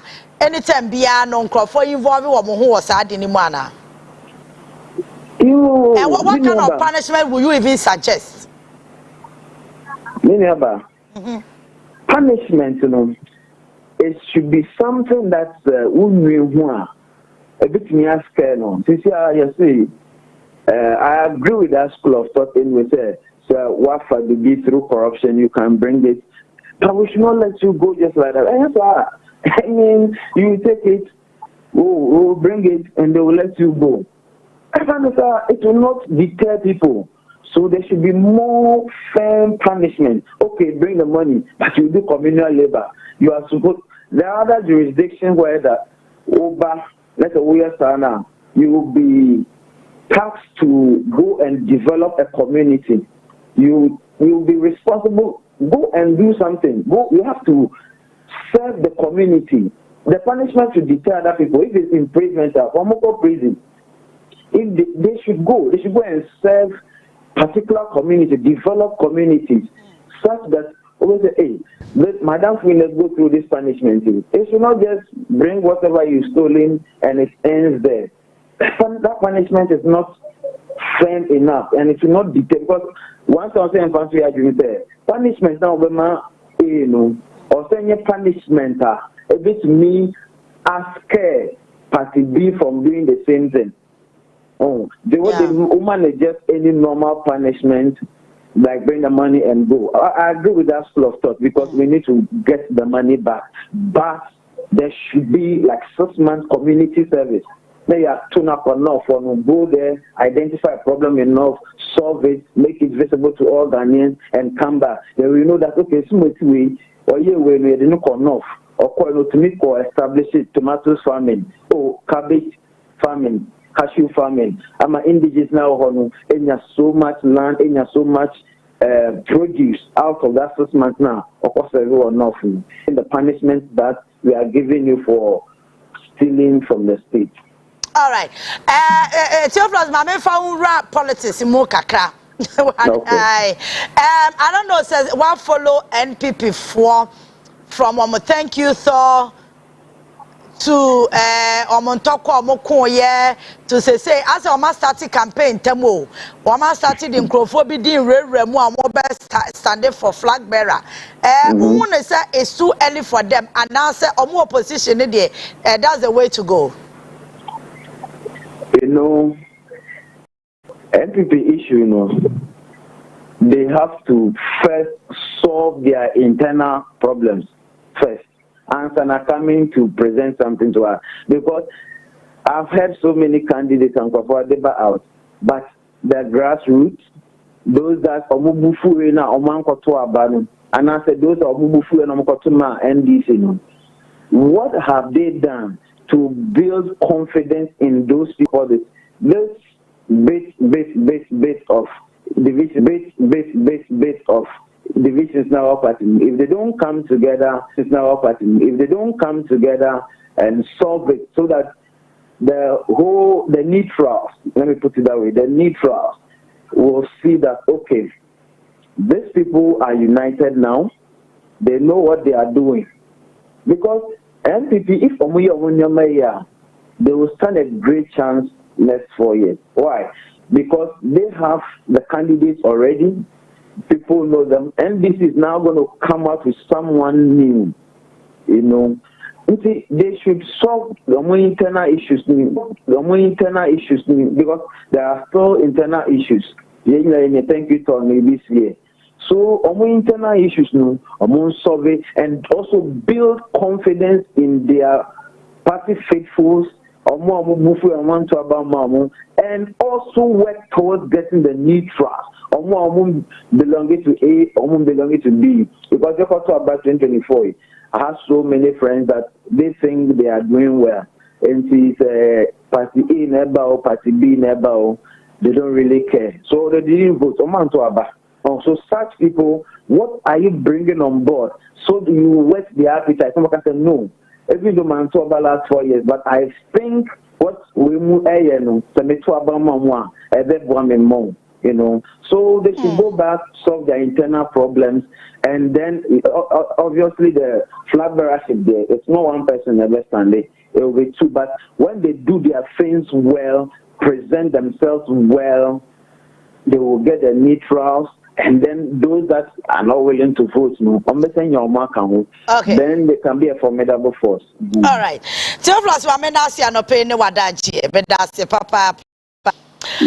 Theophilus, Executive Secretary, Crusaders Against Corruption Ghana, was a political activist. Sabeka, Dr. Jonathan Asante Ochre. Ewo ahomano eso over the weekend say na me tie videos bi nkrofo bi omoye NPP communicators say wa Ashanti region wo mo bu afu say wontumi frɛ wo mo say MPP fuei mo nsori o na onya ne sika ne nyon wo mo ne di yenti ge so ofrɛ ne maame ne papa na ofrɛ ne yere ne maka ona me say na mo party ne anya asɛm no ofrɛ mu a mo ama say atwa mo ho betwa abɔ ne dia na kyese asɛm no na aye bibie wo ho enti ase emu ache efa bi egina wontumi achi na efa bi so buafuo na omoka se owo bi obefra omo onfre na busuafo ne se bia ne namfofo a because ono omo na ne galam se sika no omo diye na sika no so akoko boda atu ya ma na wonye hu adwuma so egu na council mu ode bi akototo treasury bills ne ade as a kroma de nkofo aye ne ma o nkofo ene ma ade abachia me asori no ne atimetue sika de akokọ nkofo account mama ya yi sika ne de akototo just yes kata sika ne se be ya utrezi kura nya de abehunu cocoa board ye ayeye si ho ya abo kasusoyi mu hu cocoa board mobo Dr. Jonathan Asante Ochre ewo mahoma no eso waben wa amanyo semu pa nti eto de ya din se ya ono ane ho na mekomisa ne ho ana ese de ase na masaka puma manwam Dr. Jonathan anope me moache ya me na ba me but me need no Hello dog one interview no Hello dog Hello Me Dr. Jonathan Asante Ochre ahoma no me ni me say mon check ma me na mon fa ne ntumu ma me back na yentoa yenkomo no eso because enra me hu say honorable Andy Apiakubi ono ka no agogo side ho ono na ye can say independent candidate no kotu no is a mampon side ho no baby bi na ni abre den di a chese o ye campaign di ama bre champion wo se party ni hianka bomu minim say division asi party nim the minim say second of factor and Baumia factor but does it even amount to division na or kana na say party no ehian kabo munti Brian Champon and they say Wamasha see a project no. Dr. Jonathan Otemeka. Yeah, me also. Na bokode.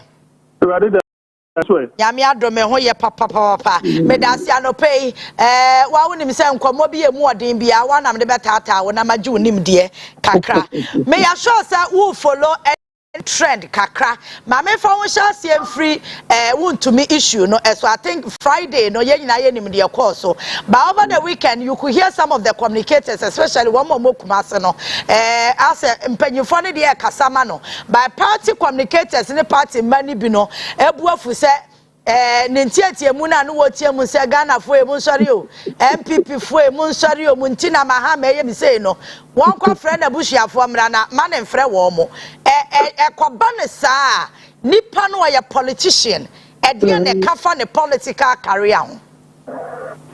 Well, mamintia afyafo nyina anapai.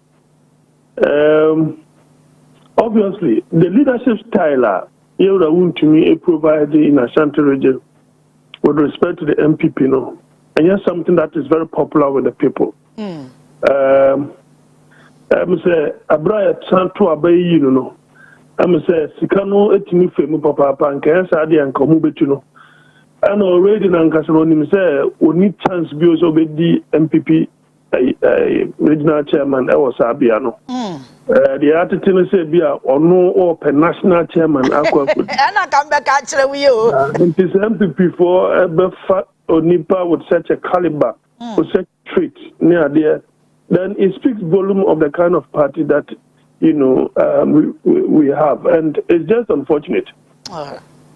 There is a particular trend, and I don't know whether for good reason or bad reasons.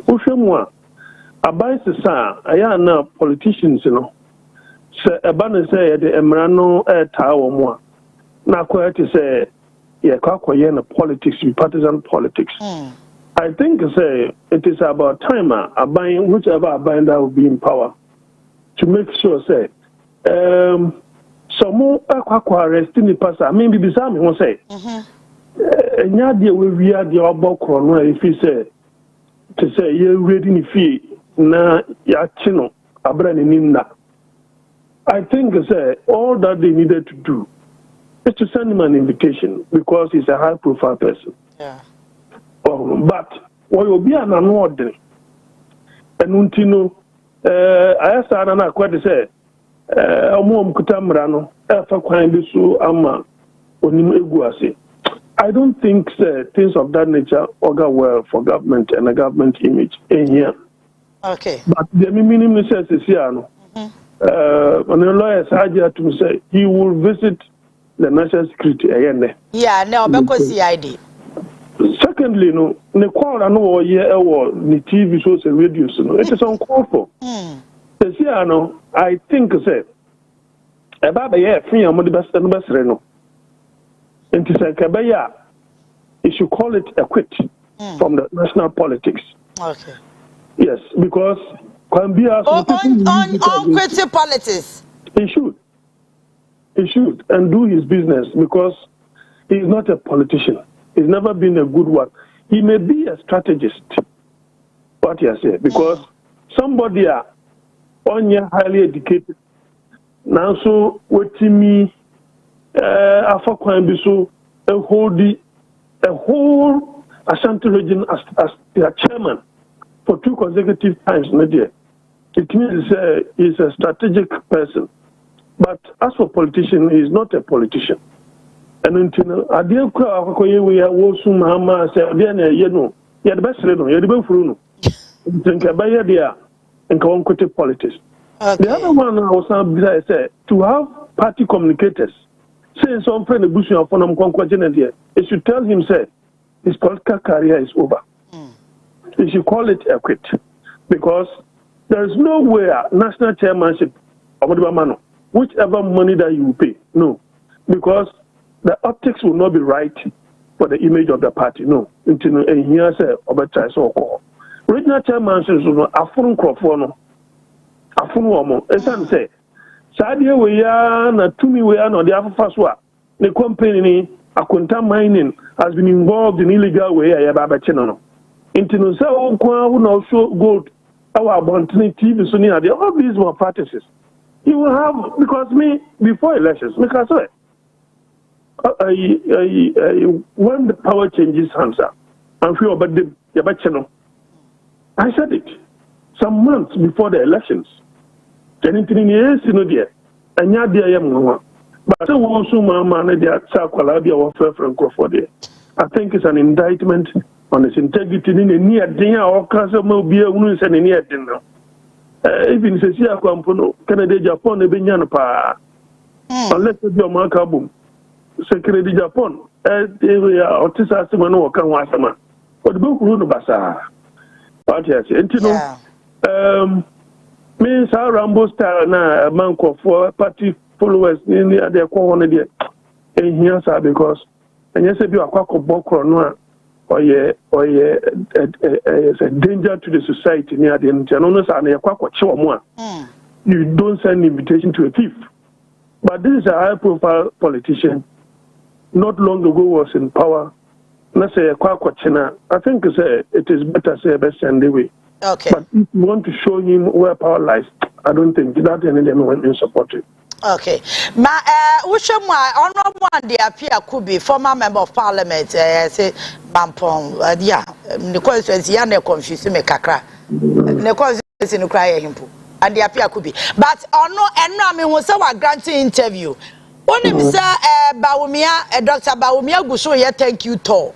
Honorable and the appear could be esu gina other breath for say party no the word division yes simuno. Omu hi obi odi nkabo mu beba. Why not in Cabon Beba or say Brian Champon? It's your Sebra Champon to be by a flag bearer. But we also say thank you to ya oh ye. A agenda or person this selling a home party in the back say. Makoba kwanye ye, Mumma Quabium Nagana de Sa, Okoba quiet Toma, you Kobe and Prenum Prensa. And see, near ya can a division seem just a bread champon. Sound Adina Asha says Ciano. Is it good for the party? I'm saying, I can't be either say my sister says Naka, now say Angel. The catcher say before the thank you talk, the catcher say it is going to get best before it gets better in the MPP. Okay. And Fufi and Tuata, and yet say you work in Japan and they are brought ought to be a man. After that, you won't see. Of course, it is obvious to say the current party leadership in favor. Dr. Bawumia. Because Secretary Adela Betwabo said, for now, nobody should go any campaign. Because you may say you did this and NKOSUO. That's Dr. Bawumia, still you are going to thank you to her. Doesn't mean say it's untouchable now. We understand you are creating more division. Okay. The piano, here and the appear could be the other Tujan. Obey and I can want them. Brian Champon, to thank you, is a fantastic person. But I began having a different perception about him. Bra, call before I unveil Bawumia. Call no was a certificate Eastern Region baby. Yeah. It does seem so ekasa unguardedly. Say young so bakaya. Hand over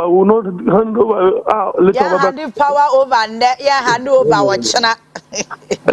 Yeah. And then he made another one be very unguarded. Let me say, the FM station, I'm a friend, interview. Let me say, look.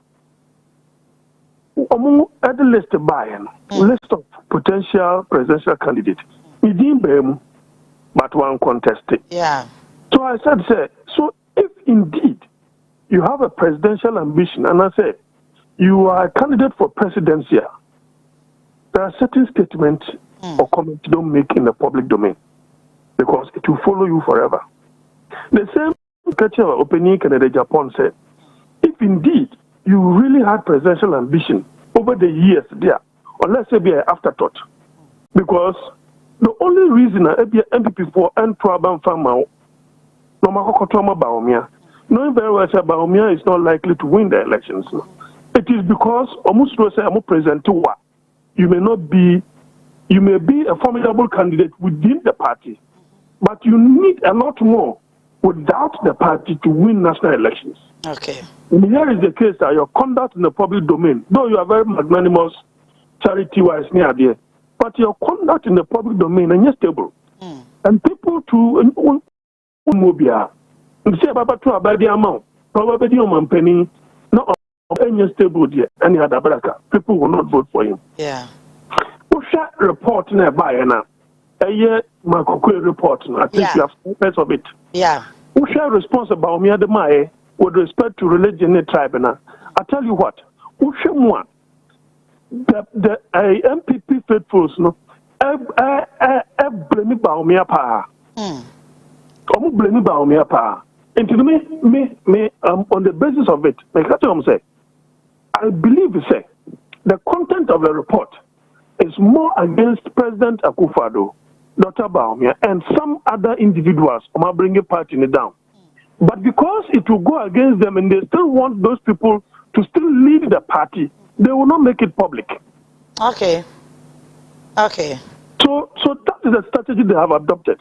And Kabal is saying that Dr. Bawumia, etim katre say, and yet the religion, and as a tribe, and a money Lucia, he was rebutting the report.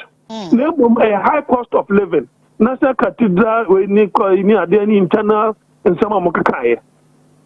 It is because we did that. And Kronfo is particularly blaming and said, no, he's not a winnable candidate.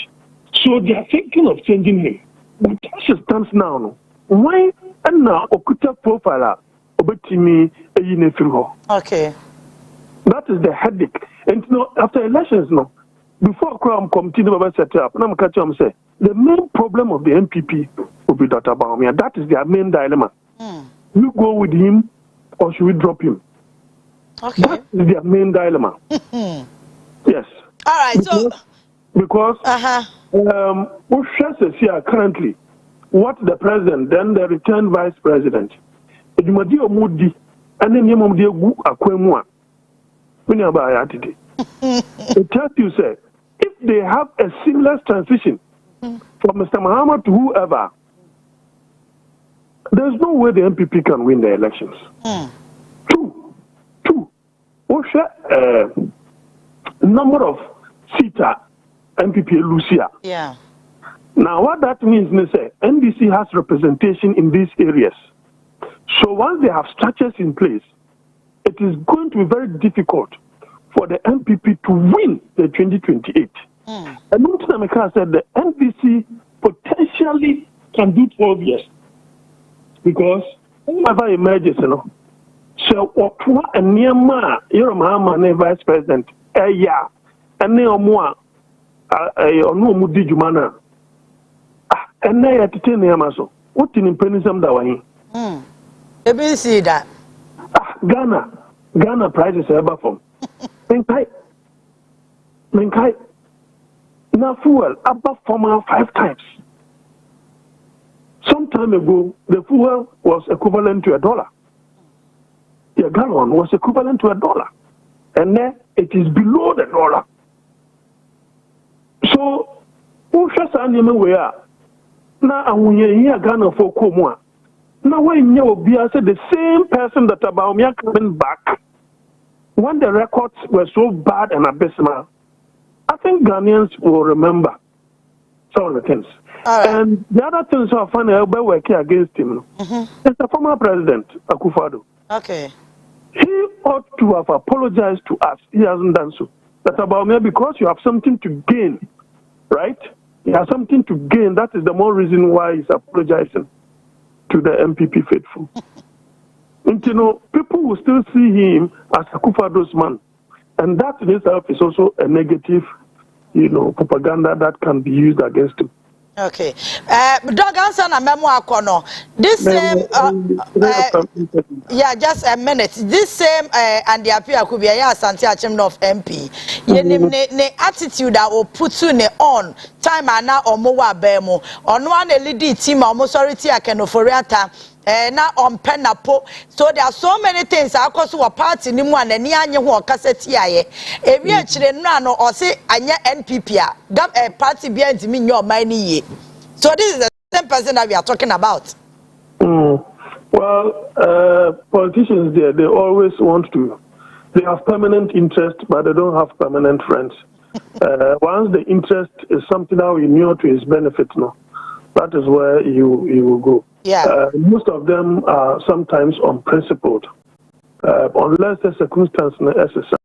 But other than that, I think you say, you'll be also you talk Canadian power. He might have had a good reason to voice support for Dr. Brian Champon. Yeah. Okay. But other than that,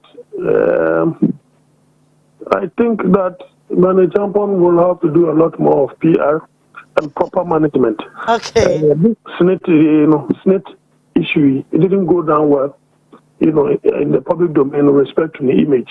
Yeah. It's like hotel atoto cry is linked to him. Yes. Some of these things are not good. For the optic, they are not good. So MPP will think about so many other things. So I say they need proper PR, in order to project him and better management. Okay. All right. 3FM for so a friend. Meda say dog say when ya da jama me anope Dr. Jonathan Asante Ochre na me no ekodi enkomo no eniti enkomo no na eja ya bie so no to da bia na issues no za na wo say ba ye ko kan be ka say ye titi on penny person mesi atem anim di fo no ma makosua wo university no o mu cheche mu dia ultimate ase fe ko na afi wo hu say ekuro da ni bie. So, Roger Ewa, Roger, good morning. Me borrow pen because in some other doctor can know the engineer was them churu bito. Important. Important. Bako die. Onyankopandum. Oba bia adaroma. The first na mampeni bua ben ya ne mpenifo ejuma wanwafo ana se ejuma omo ye dia agbaga na man dia ye hu se rusie ni nije ahye omanmuma. All right, Malik. Let's say. Nyamiado. No so. Oh, Nyamiado me hoye papa. No say na pray obu ejuma. Me hoye. Kakra nyame ne nyina aboafo. Na Ghana ye den so. Ghana ye de o. Sanyum o say ahaye do bebie. Abo be ka ho bi ma no. Oh, ana wo hwe de. All right, Titus Ayarega was here to pay watch yen. Titus Yajo, so Ebenezer Mokto say it is 100% possible that Wontumi can become a national chairman because NPP entertain criminals because they are criminals also. He has money so he can pay to become the national chairman. Divine Williams or Sibra Champon must be investigated. Where did he get his money from? All right. Mark Ochoa say everything is possible. Why not? Money talks and you want to media na wakano. Okay, but Brian Champon is somebody me kebi mano sebia bibi. Brian Champon is not my friend.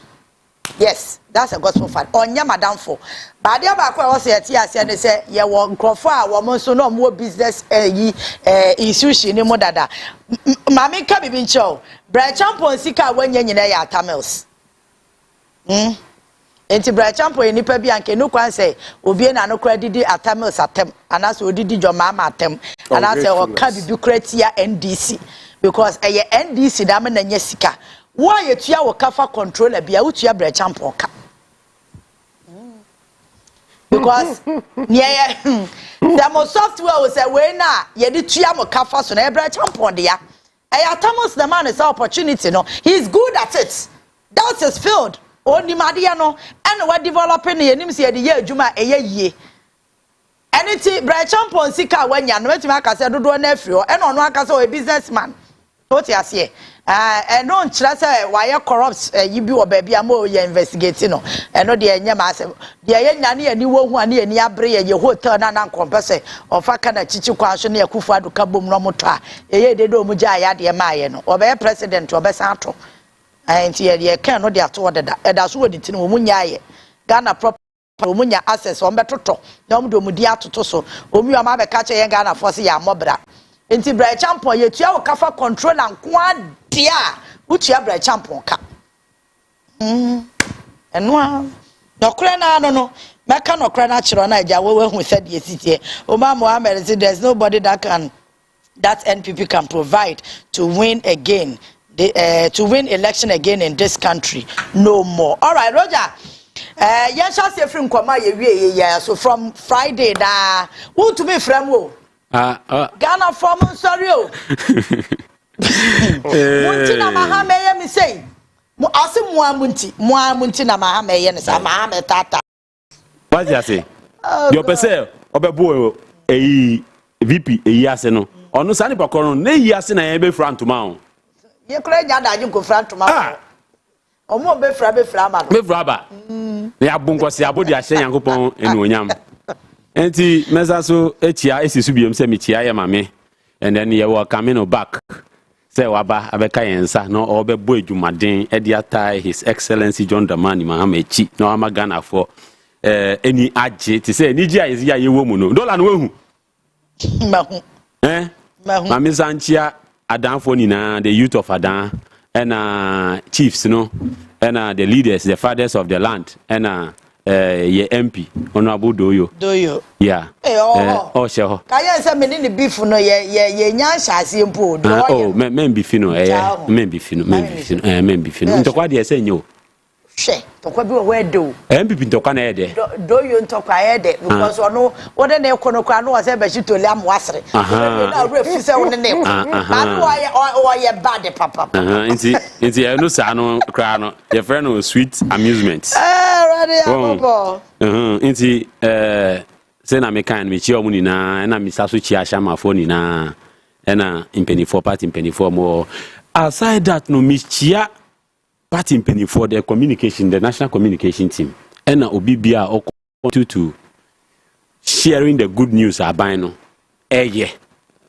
Ana Emma Gana for Enya sa ahunhye mu na enya sa yemuto ne se aman no sisi abibia efa no ekoye nti we ekoye mama nti no mechia Obibia. Now, what do you say again? O se Ghana for mon sorry. Yes, sorry, na yede. Mohammed tata. Nti wanti dia eyi kan no. Archbishop Action Chapel. O kan fa Mahama hono. Oh, o say ye kan president or ye gentleman. Onye vindictive.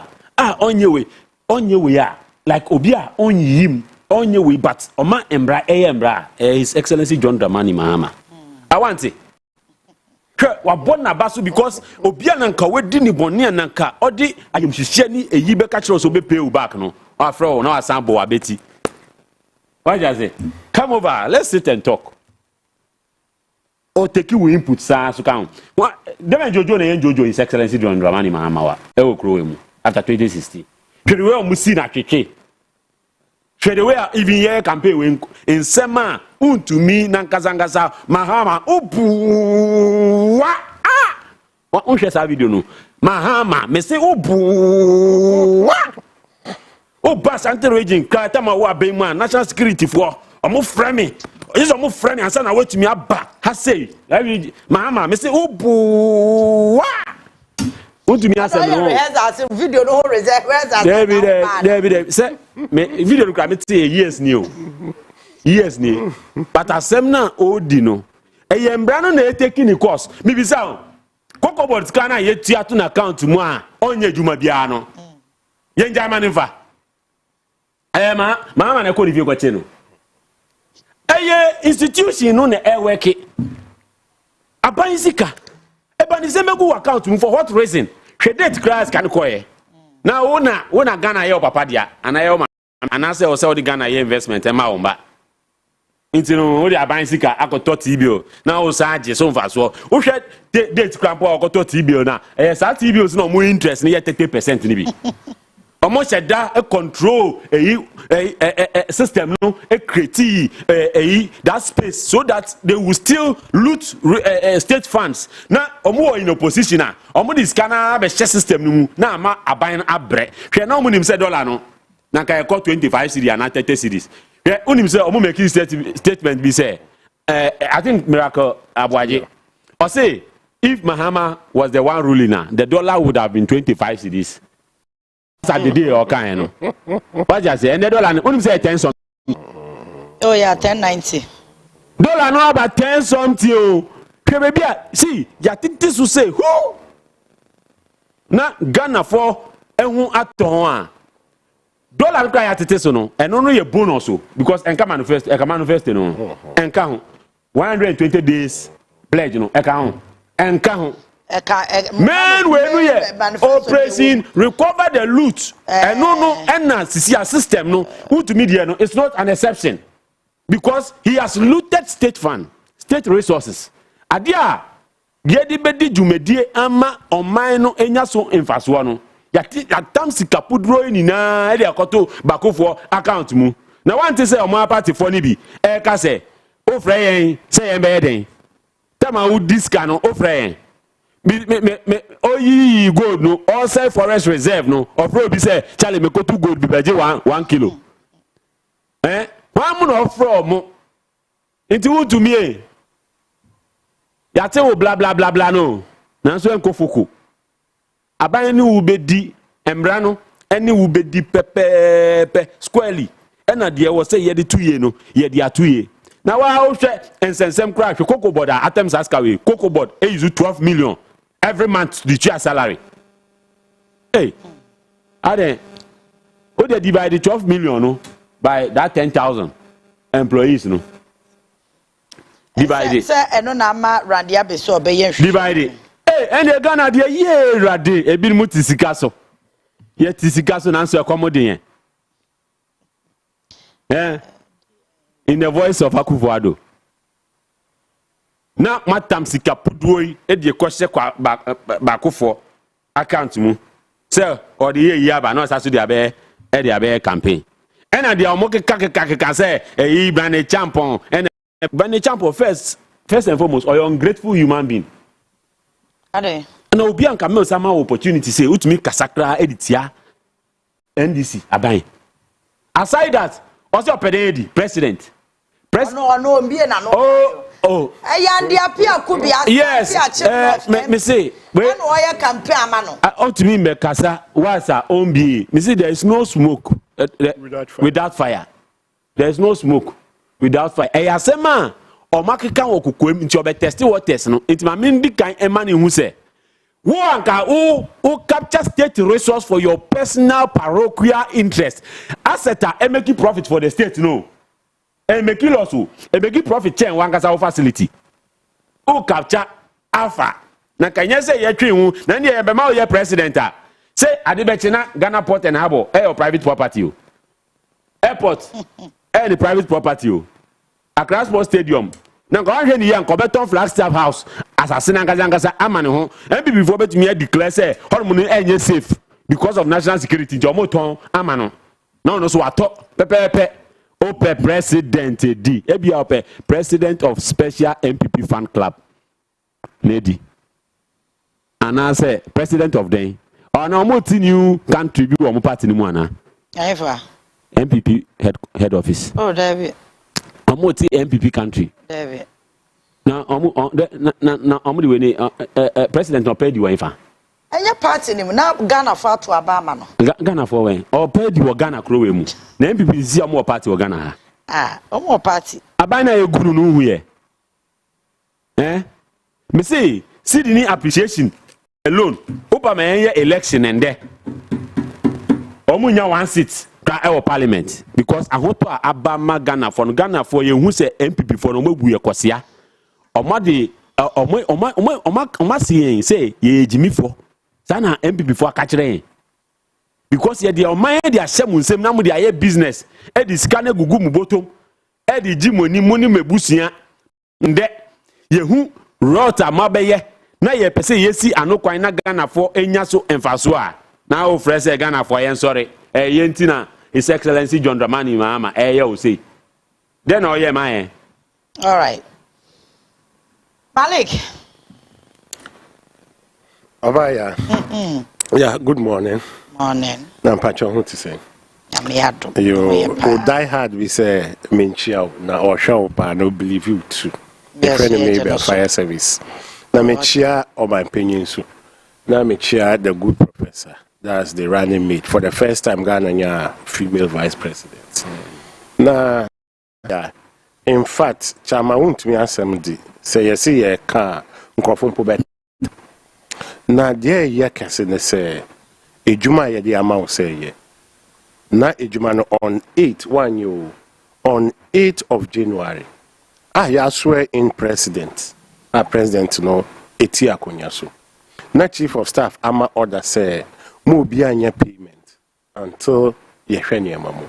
Now on 8th of January, na deputy head of Cocoa Board assigning for the payment of 50.8 million Ghana cedis at the amount, which I think say deputy chief of staff na was say no so it be saying the reason for endorsing SASCAN Emmanuel and as can OG and so no can no or ye cash of 11 million and a 40 million so or the koto 33 million or the koto treasure bill nature so no crane scan na on here but there yenso ye bisa no or deny ye or say 1G payment bia 1G payment bia na deliberate NDC government and a person is saying it in the MPP for almost sorry against the NDC government. Meanwhile, Wajiska, once I watch control. Oh, a dishonest person. Because Sauka say Ujiska is as a result of a Juma Uye and a Ujiska. And no, you bet mushroom, I can say Juma one yet. One, you bet mushroom, I can say there was an order. Said no payment should be made until same meaningful actual books more. Until how come say payments were made? Those orders were hot.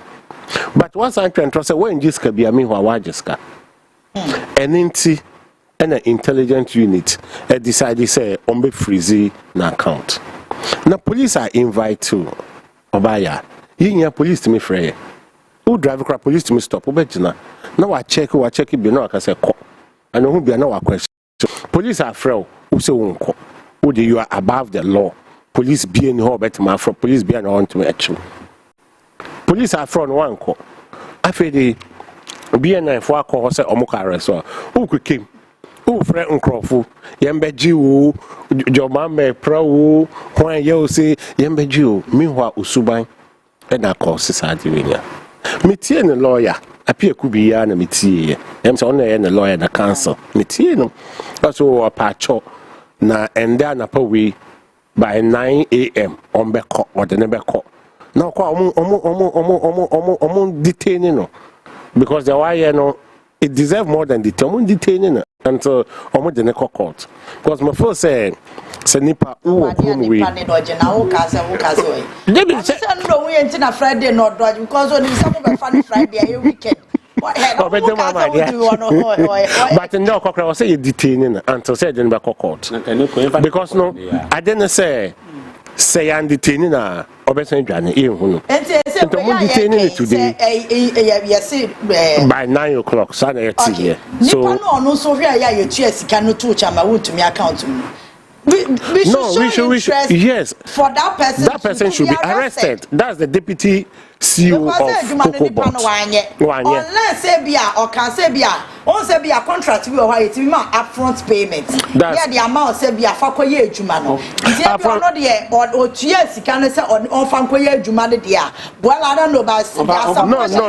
I don't think. There are certain questions I don't think say there was mobilization for the project today be any mobilization project and then tina ya pese Emmanuel Ray your friend Emmanuel Ray Ankara when a deputy CEO no and tina ya pese omo arrest na or the Ukraine burden ever out and I was say arrested even I expect I say no your first person should be arrested then won't to me follows because on no payment won't to me and the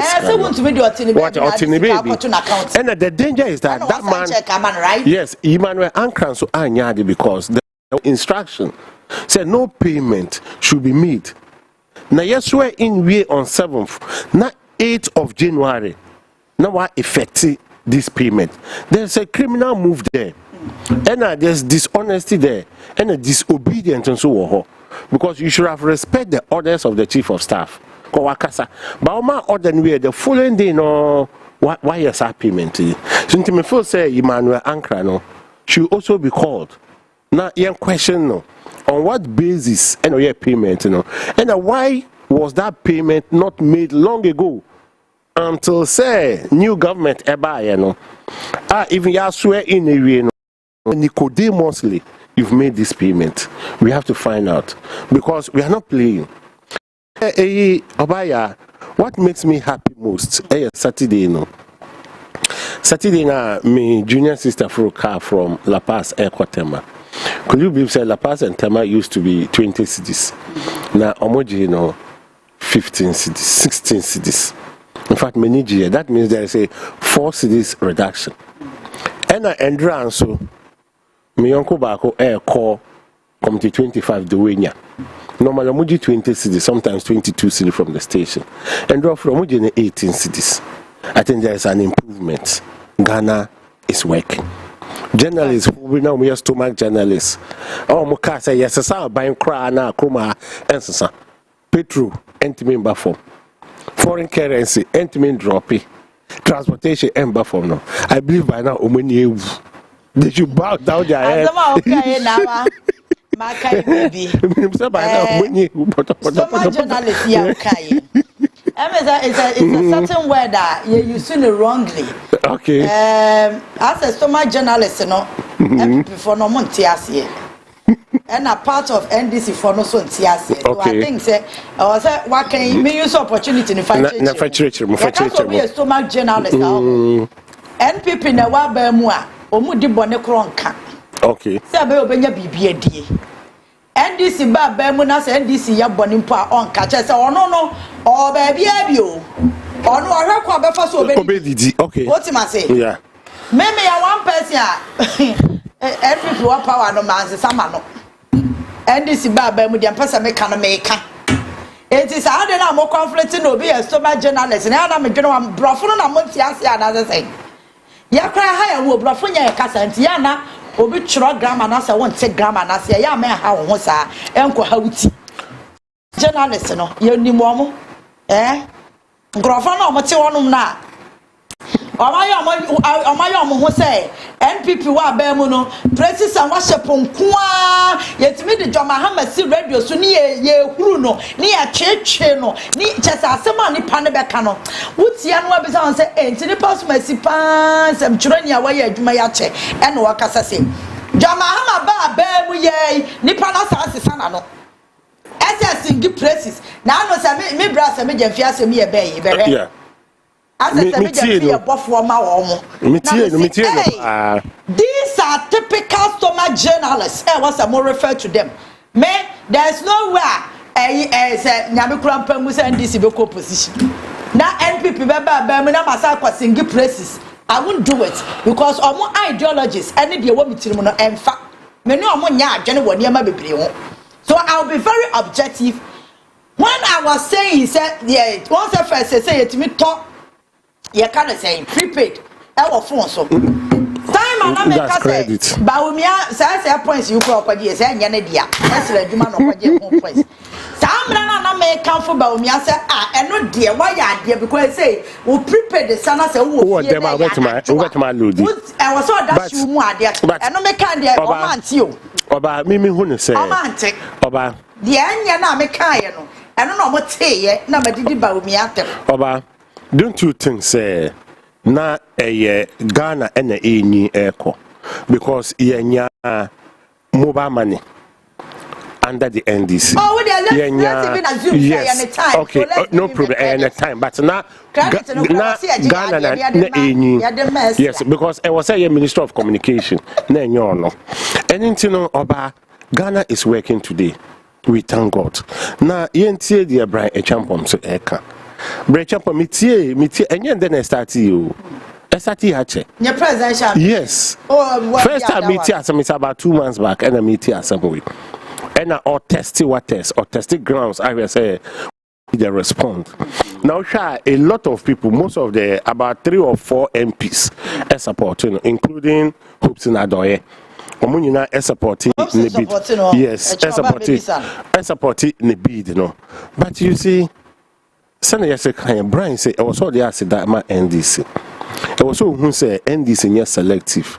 And in Tina, because oye good, it was software design, no. Yet to me the ejuma emma, regardless of the political color as a then. Emma today, we're making millions of dollars at Oscar. That is what now expect MPP so. Will be a oye expert, regardless of the color politics, no. Provided the person is good, no, give the person job. We've done that. Or continue under His Excellency President Mama. That's 2013 echo. He continued. Today, you are one of the richest men in this country, based on who you good are. Abina first say who you good they are. President, me mom D. I don't see him say it's a presidential material. That is my opinion. Because of some of the utterances were not friendly. Yeah, hand it over. You will say because why you Juma were American Army before. And why you Juma American Army as a cook. So you thought say as a cook. A cook. Say okay. And you first say ye nim na of course, yeah. Or not for say Ghanaians thought say he's one of the armies and to be threatening, which is wrong. And the utterances doesn't sound like a leader. Leader don't make those utterances. Yeah, hand over and there, yeah, hand over China. With a due respect, it's a coward talk. If we are man, why didn't you hand over? And one phone about to airport just say Yembeji baton no. And most of the statements were not friendly. Okay. And I believe say as a then onim say so opportunity no or be contest for flag bearers because in politics no oba one thing I noticed that nobody overnight take a decision. Decision no. It me for many years, but so who say avenue kakra ebipe once I push in. Into that decision in him no has been there since. And to him said that decision has been there since no. You should behave well, not to be making reckless statements that are sound to be as reckless as treason statements. Which I think say it doesn't augur. Today, we not pay president. We will refer you those statements. You be kind of. And Tombra on board, we have litany of some of the treason statements, reckless statements. Oh yeah, and some of the behaviors. And the issue I was to West Wagon as a deputy minister of national security instructions. No my boys no call proper call full a call instruction my hoodlums. That is what Henrietta Bones would describe as hoodlums. We have them. So we are waiting for him. Oba, the kind of person or your president. All right, my main country was said anopano yamaunya netiasi case BSC war Ghana Embassy Washington DC. Honorable Samuel Okudzeto Ablakwa, Minister for Foreign Affairs, wamo ashate embassy ne down send ebe ya won betimi aye investigations and so far so good update kakra metimi e de amawo enono sa fraud activities na akoso e wo no Honorable Okudzeto Ablakwa say staff need to meet na embassy ho ma edwuma nkoso abro mo investigations into washate embassy no down send ebe ya won betimi aye investigations bi say efata and he is promising say check said ebe Juma was a CLOGSAG hono temporarily no wo shutting it down to conduct such investigations into ehun asem enonom. All right, Roger. Yeah, share Chief Justice. Yeah, sure say we call courts. Supreme Court. Had no do. Oh, I say had no. When him say Ogun in the match day in the out. I say one who say lawyers be that your sorry name. No. Oh. Mako shia won kukuom baby meeting bi o ma. Na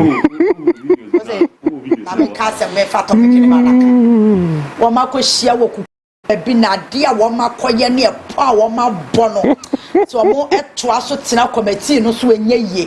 Enti I was say president hwe no you am even process no cry president ye no cry no yen fa yin to so yen fa injunction to so say be president want to say no more ruling it out more ruling it out oh are they oh I get to me find injunction to so listen to no Supreme Court he say Supreme Court on grant now offer injunction to president so any committee ni nyina omo ye adwuma ni nyina na lawyers ne judges dey mo koshia wo ba bi sa ye dey so the law is the law.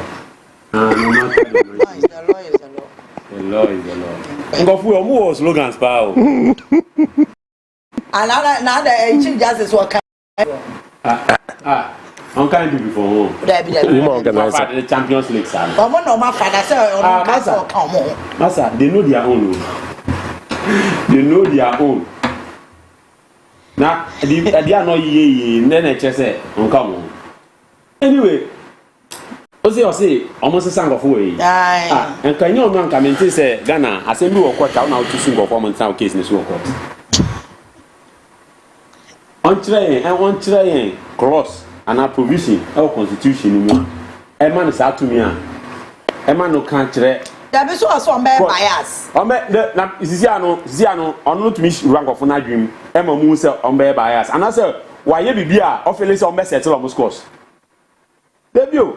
Because sometimes one will be treatments. That's the Bacono etna in a position and I say in a place. I was say, what do you ask a man? I know we must show that.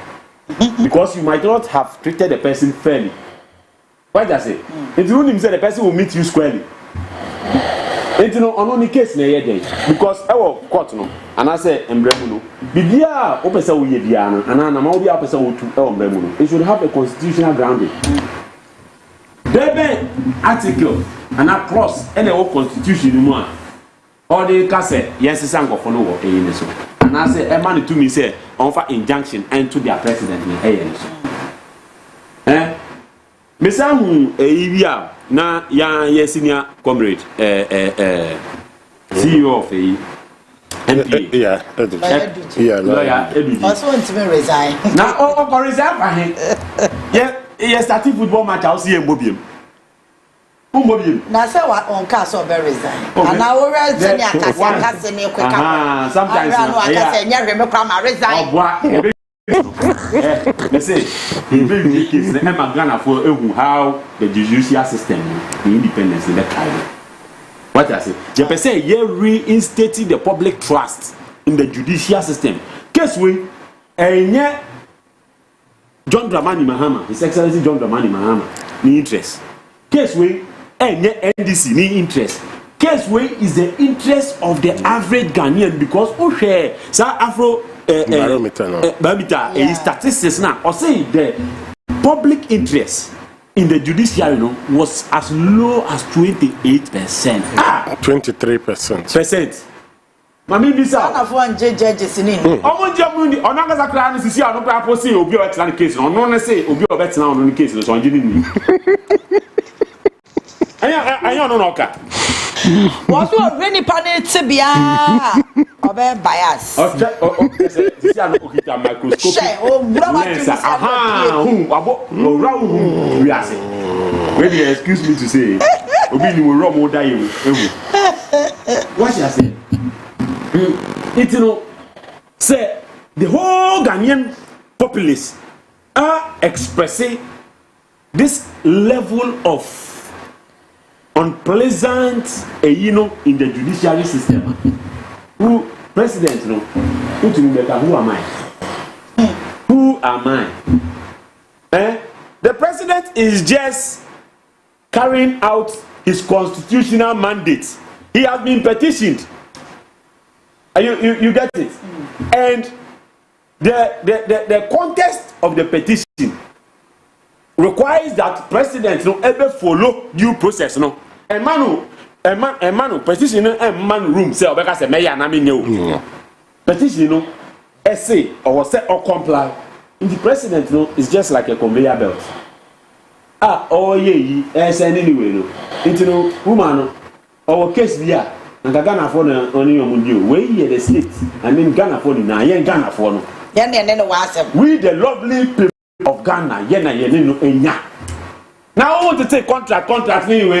All those British procurement, British near Denanka. Hey, now yet your mind, no my name for now. I bet that time the kind of politics are only barbarian. Yet it's a castle now so come there. Ghana, no, hear my Ghana, hear my, and no, hear my. No, sir. Political lyricists. Promise and fail. What actually, they be no kind. So, baby, omoye. Hardship. Nobody has said Russia, Ukraine. Meanwhile, Russia, Ukraine, no, MI didn't move investment. We will be a factory. A country like Germany, try the COVID scar, be a factories. Now Ghana might say Gumuboto, to me, here. Uncle Body have a count. Now, who a CJ? Ye CLOGSAG country who disenfranchise sir constituency. So him sir. What you think of almost a gometi? When one map committee and I want set it a mama metra masem naso. Tama nkofo bi equal independent or a parliament. Almost 4 seats no ebe ewe no. Over the weekend, otumi constitute a emomedi asem no. And ebe dane banter between parliament and or that a speaker or that speaker also say this I'll show you say this more constitutional mandate. Now you if say speaker na no matter yana. No suppose me come on no matter. Share speaker. Me feel speaker na vim no so no so meeting boot for boot. I say call parliament or something call it. Now amo osanso what adio ye krapa na me who say woman na dane mouthpiece of the MPP. Me say he also organize a press conference and obe interpretate constitution this you too MPP agenda no it no sir impa be say no is he in bed with the people or not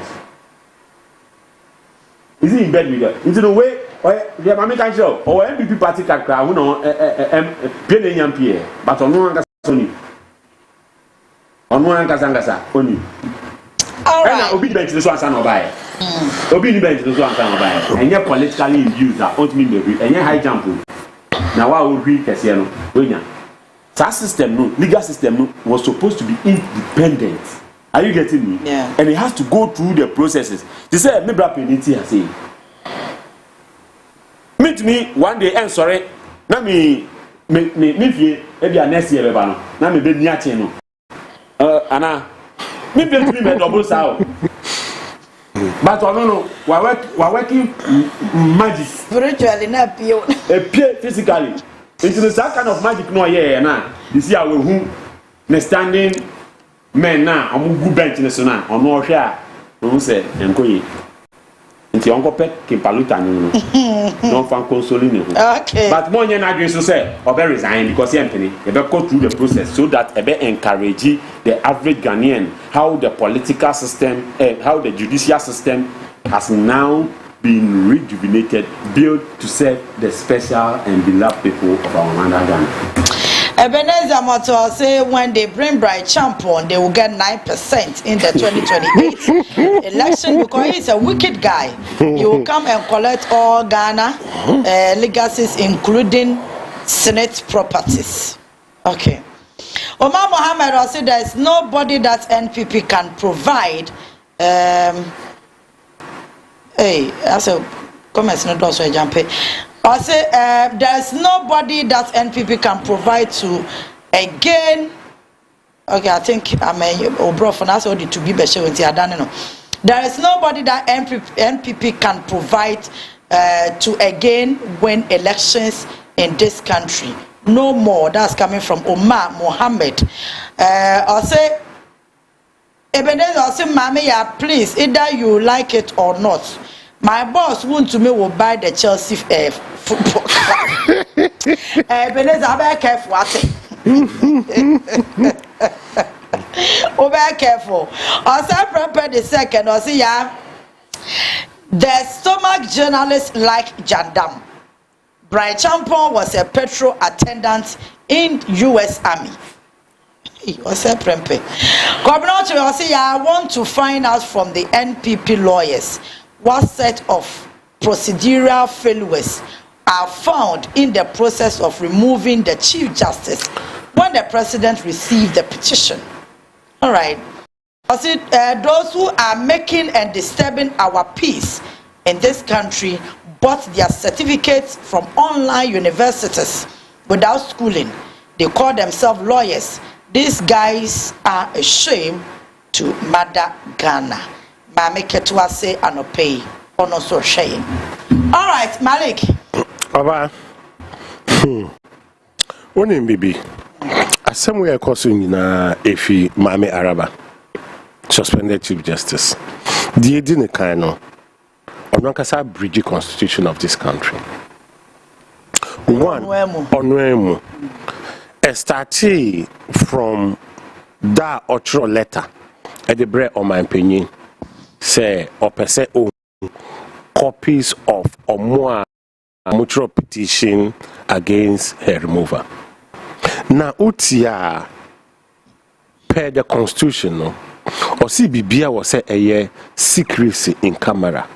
The framers of the constitution in their wisdom omunyansa mono omunim say nsem bi wo ho no enye de emma public enintino yenye no kukuomu de be ya ye be solve asem no na bonten phone ti because omuti a ebetuma lose confidence amomo because omuno ye de omu kan yansem enti nyansa omu ye constitution de two ho no now we let na outro no one wa copy ama eyi Ghana Bar Association.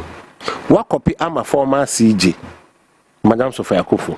What's a copy am a Judges and Magistrate Association? Did can wo busamrano. Number one, no. Wo busamrano bam. And in tea on my opinion, a more copy no. Or the security seal to because of the Hawaiian. A more say or do who yell. So when to mean dino cray, just let a keke outro a man when dino cray. A hockey can on wa bridge mrano. Let's go back. Even some no for 2 minutes and come some call back to the Empress. Na nyama bit to say a no and on of Casafa spokespersons. Have a MPP for and a Casamano, a Japan man's and why when nam radio. But more can no more guma mini in the mass. And no more for me nimpo say. Mamma Posawa man and mammy no contract. That was judicial service. And yet, you can't one in your tea for Martin Buddha. Send the money, young mampo. One more contract. I saw your name says, what do a mind secret cat? And me do hover. One man, the my contract, conflict of interest. And your own who call holidays. Why'd you leave? Yeah. Why'd you leave? Who call holidays? What for you know, mammy, who couldn't know mammy not to us? A bicycle, once and trauma allowance account. And yet, you could cause a crash anime yanti. Yantim possess or rent and for what ya trail can cry, ya triabroso, or rent allowance by ya triabroso. Hey, by now, O refine the dasso. What yanti winning, Uncle Beno Kukum, Nanko Bianti, but sister will go in the mass. Now, let her or Troyano. A bear on yantum, dear kind, or say, or see, or per se. And semna ye dear fan hono, embe bedroom, embre TV so obianya de, obia and shibi. Na obaya, or no oya lawyer opinion. Onimum mrano, mrano eka say. And was a judge piano, ye dina sema, nkrofu, ebehu anombet. Ono ye judge opinion no, so boom rano. Say, yendi na embra. Out. Look at that. How you judge Penino Dedikai. One say it's a bad faith. And to be some won't say Sebi a incompetent and a bro. A mubako. Because a bear bra meant to make us a winning because we are we share abedunidia we a bro. That also mean no. Wama or see judges be yen you judges too.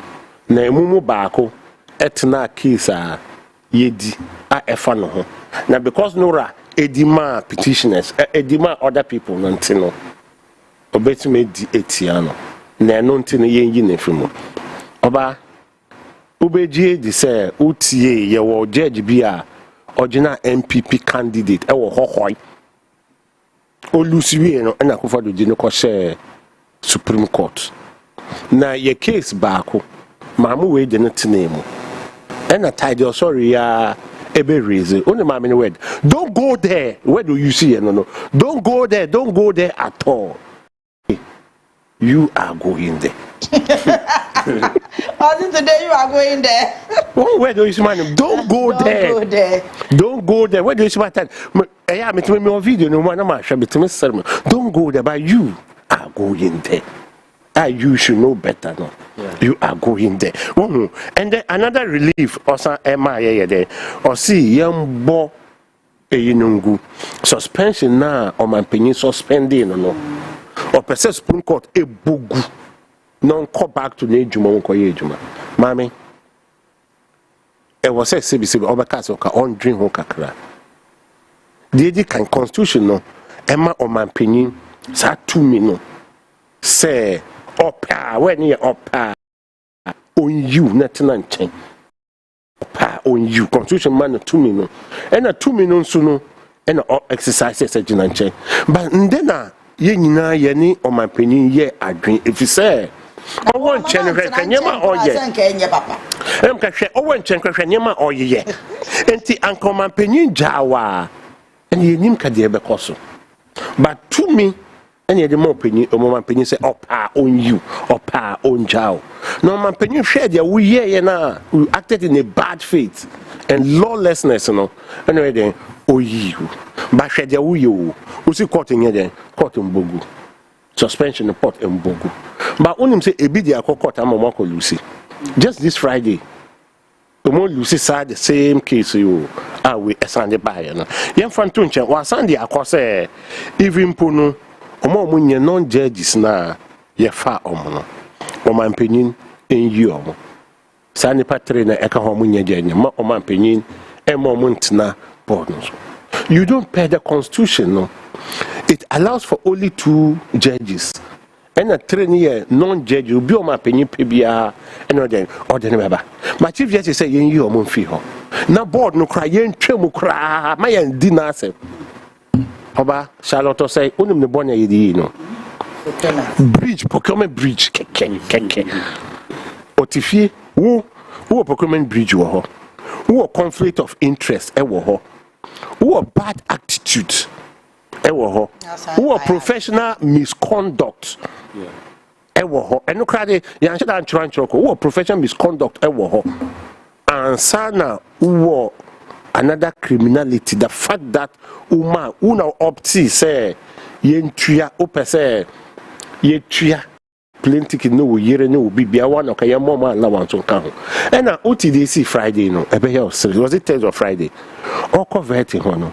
Odehyeeba nikuno ene na mamienu ena ewurum ena security ka se dabi ye wonko an sa na mra no ekire ena edane he wo gate na no hwe eno mpono no edane he into sesan lawyer Essuman ye increase amebunu pa ayi kwotu ona kwotu e plead say oh mpanyimfo we dey pouch na me dey mamo na me client obi o nyansa so no kasa patcho na me di mamo na me client no say I say why you confused mpo enti ka mepa mo acho na nka mo ama nukunu ene na ma aba na ho ena panel no so respond say oh we a lawyer opinion to say ya yete he wa woni mra no mra no kire say ono nko a woni na say ombra say so ya bridge mra no so wo so woni ansa na eko to ka say mat oh sana no kasa ye ba wudi huhu ba eno mpono no hwede siye enti no eye me ena me ye Madam Araba anka early stage a letter ne buy na ye de mame no e ho na metro say my resign because me to enye enti ama me bu ni secretary no pa your friend say Palma bibi Pamela or Palma me bu secretary ni papa oh hu say petition no start here no say no I didn't yeah enti ma me trokan o kan obedrum so yeah enti ma me resign because I didn't yeah enti ma resign enti ho and na me expect say see the bed on so better because we yeah but what nasi ama ye didi oto ye niema na nyina pie baako o dan kra ye twa abroso rent allowance waje abroso ye yaba police ni unim say they be immigration as na me ya ACP Assistant Commissioner of Police or your lawyer disagree with verdict amumaye Emma Okase he disagree. Absolutely, this one the judiciary has not been fair. Where they share before no say OMAN fair no instant who command the police is that how they do? Some judges, lawyers misbehave in the court, but judges no warning or more. And I say they will sanction you by suspending you. You will not be in the court for some time. But who instant you ordered the police? Emma Yebeswano, Edino got 2 cells. Emma Odehyeeba Aditi. This is the woman we are talking about. Even Ghanaians in him story I make you. Oh, wow. Be brenti, me can be brenti. Petitioner no they asem no ko ele wona. Wona say no.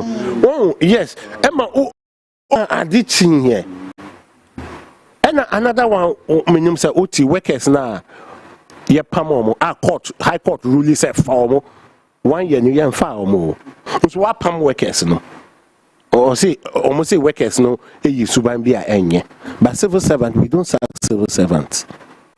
We sack civil servants based on incompetent, stealing other things. Who are Pamomo? I'm call to Omako Vini case. No, Vini case, we know still no form. In all aspects, that woman doesn't deserve. All right. In all aspects, she does not deserve to be there with us. Medase,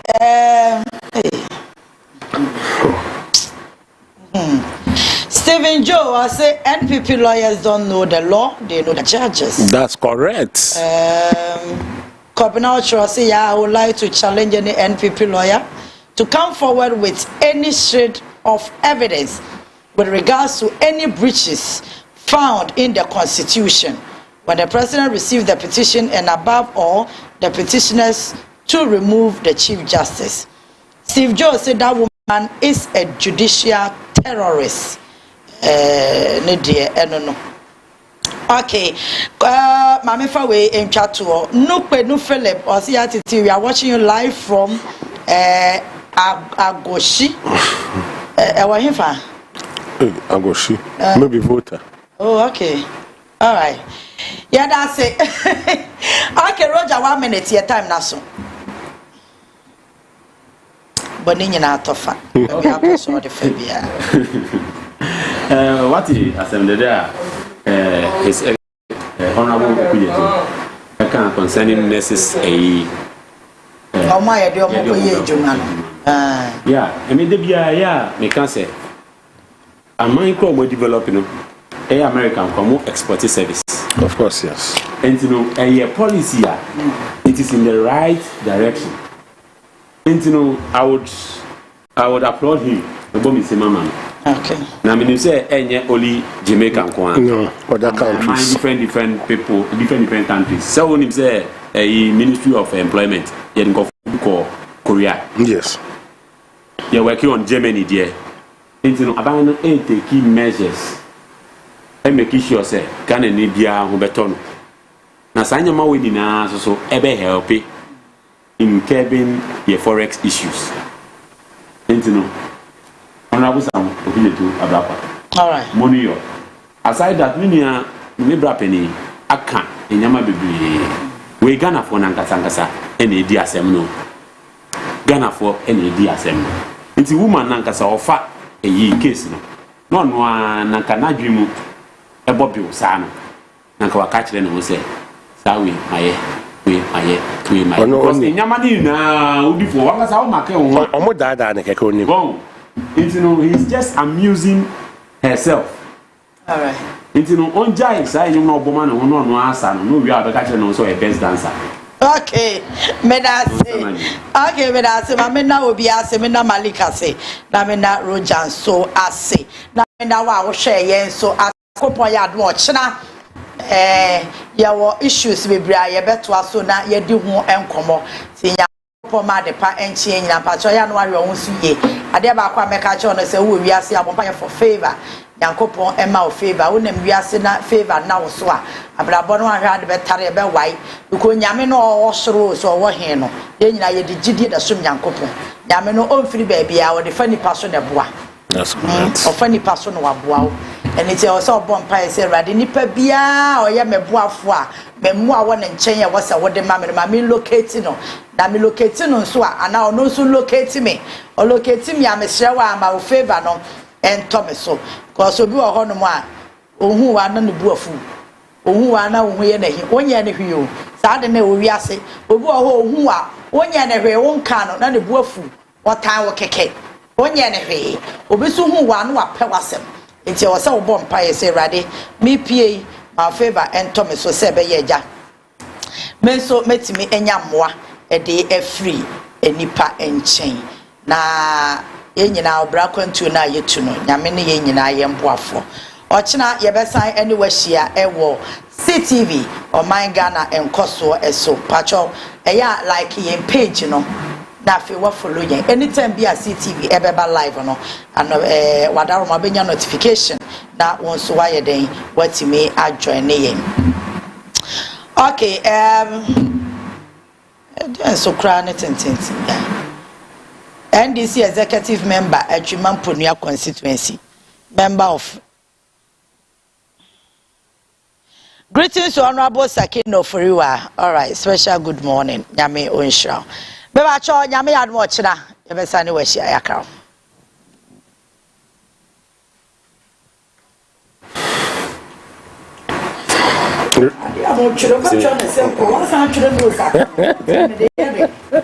Okay.